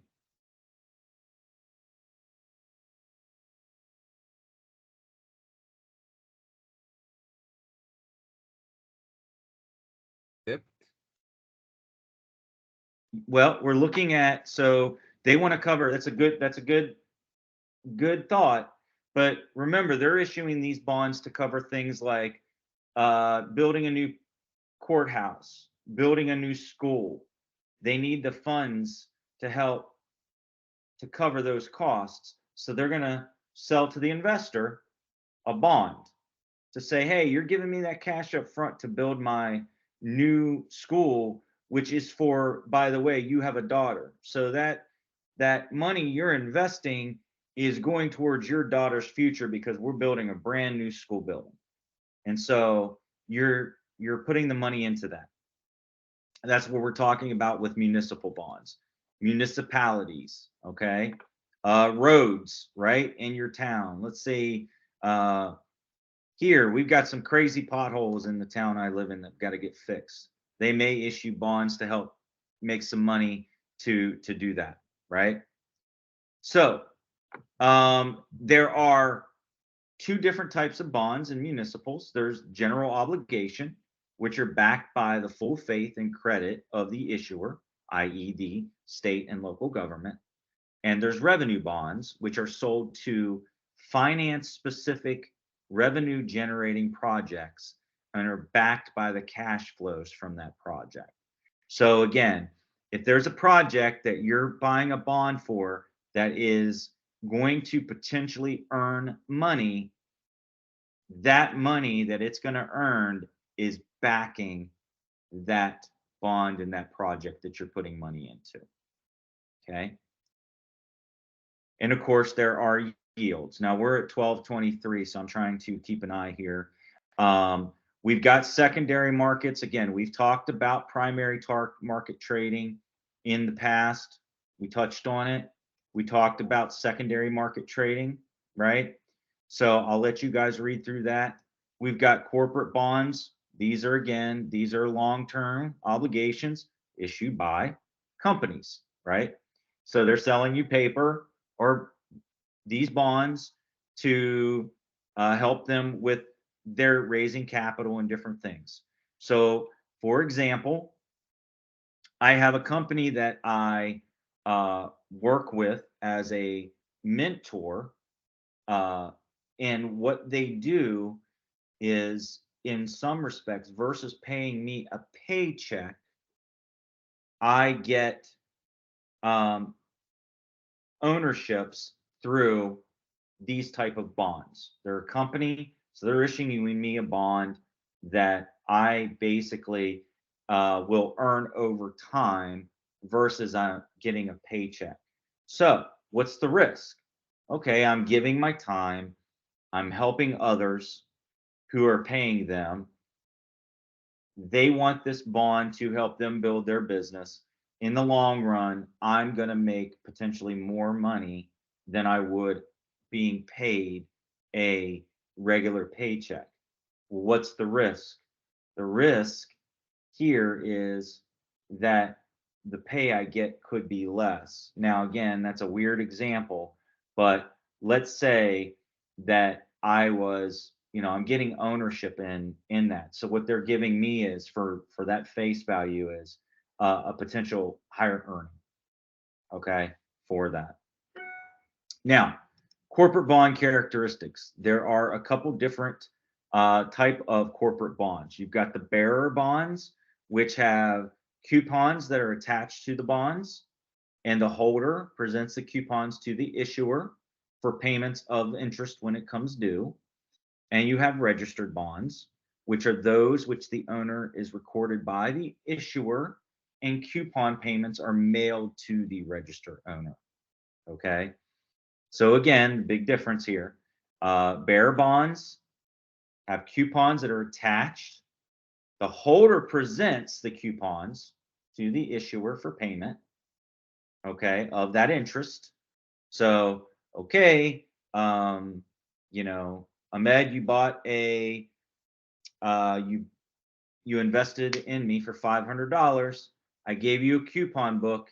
You're coming to me saying, okay, here's my coupon. Where's my interest for that money? The registered bond, again, is where the owner is recorded by the issuer and the coupon payments are mailed to the owner. So in this case, that same $500 where I gave you a coupon book essentially is me in my tracking is I'm just going to mail you the payment. Those are basically the big difference here. Okay. Now, I'm not going to finish this out. We're almost done. I promise we almost finished here, but I want to give you guys these last couple minutes to ask any questions on this chapter, what we've covered with bonds, any clarification, requests that I need to clarify for you with bonds.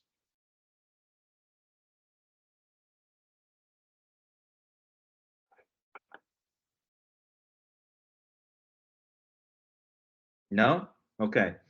Naran, I owe the class based on your question about fintech. We were talking about digital currency, about the regulation of it. I'm going to look at that, get you a response there.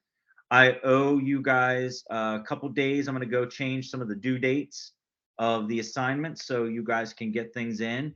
Again, if you haven't turned in assignments for week 1, unless you've asked me for an extension, I need those in, right? Because I need to get those graded for you.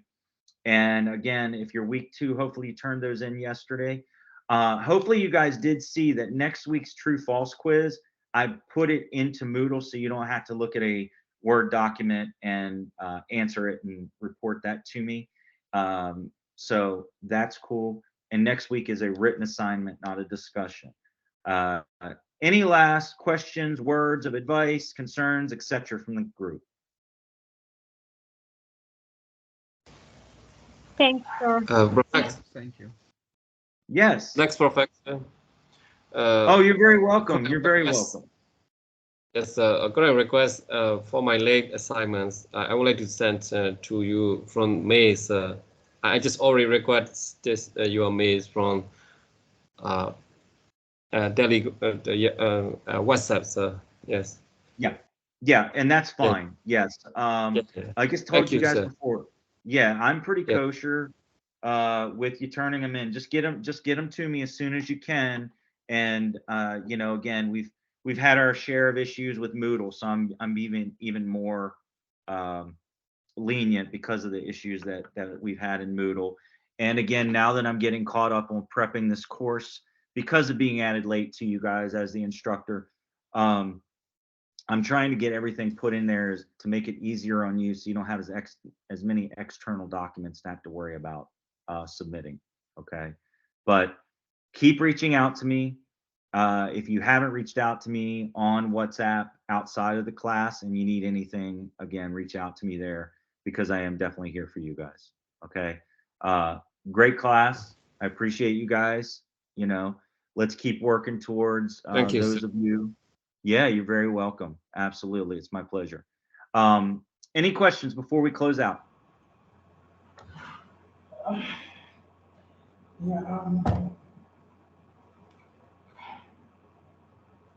Excuse me, so I have a question. Yes, please. On the discussions, how do you go about them? Okay, so when you do a discussion, what you want to do is you'll read through the directives that I've given you. And actually, I tell you what, let's do this real quick. Let me show you. I did put in the announcements a video, but I'll show you real quick since we were here together. Can you guys see my screen? I'm in Moodle right now. Yes, sir. Okay, awesome. Okay, so for discussion, what you'll do is you'll go to the actual assignment here. Okay, you'll read through the question, and what you will do here is you will add a new discussion topic. You'll type in the subject, so you can put in your name and your response, right? And then you'll hit post to forum, okay? So you can embed your response right here, and then here you can put in your references, just type those underneath, okay? You'll hit post to forum. Once you do that, you'll see your colleagues, their discussion posts, right?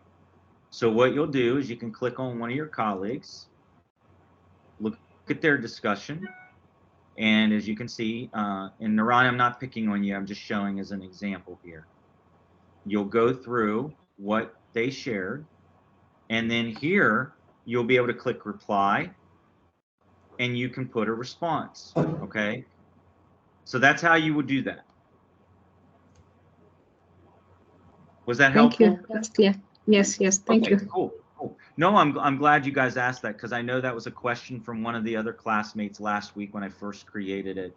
And I use Canvas at my other university, so I'm used to Canvas. So Moodle's a little different, but once I got the hang of it for you guys, it was easier to kind of explain how to do a discussion, which is really cool.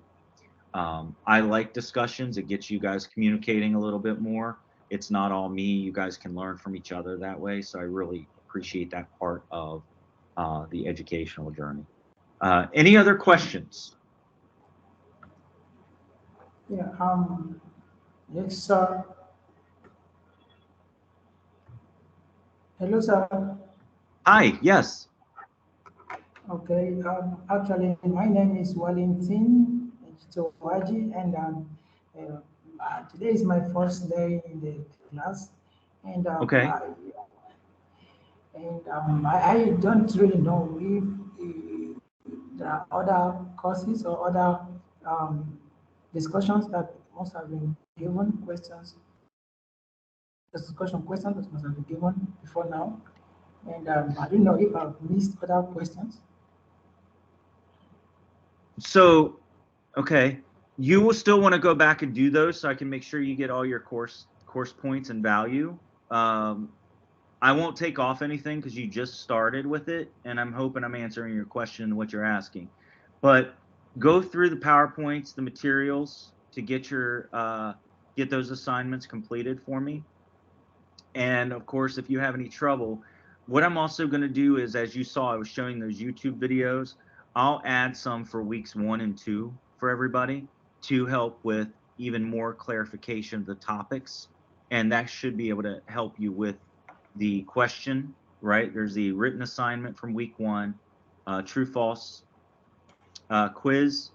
And then for week 2, which you guys just would have submitted, there was the discussion, which I'm not, again, I still want you to go through and do the discussion question and look at your peer responses, and then do the multiple choice quiz. Now, I'll give you, since you just joined, I'll give you some extra time to do so, okay? But if you need more resources, I can get those for you. All right, thank you, sir. You're very welcome. Thank you. Thank you. Okay. All right. Well, let's do this. Let's end the class. I will post as soon as the Microsoft Teams meeting is recording, has done posting there. I will put it in WhatsApp for you guys, and I'll work on getting some of those changes made, and talk to you guys soon. Okay. I'll see you guys. Okay, thank you, sir. All right. Bye-bye. Thank you, sir.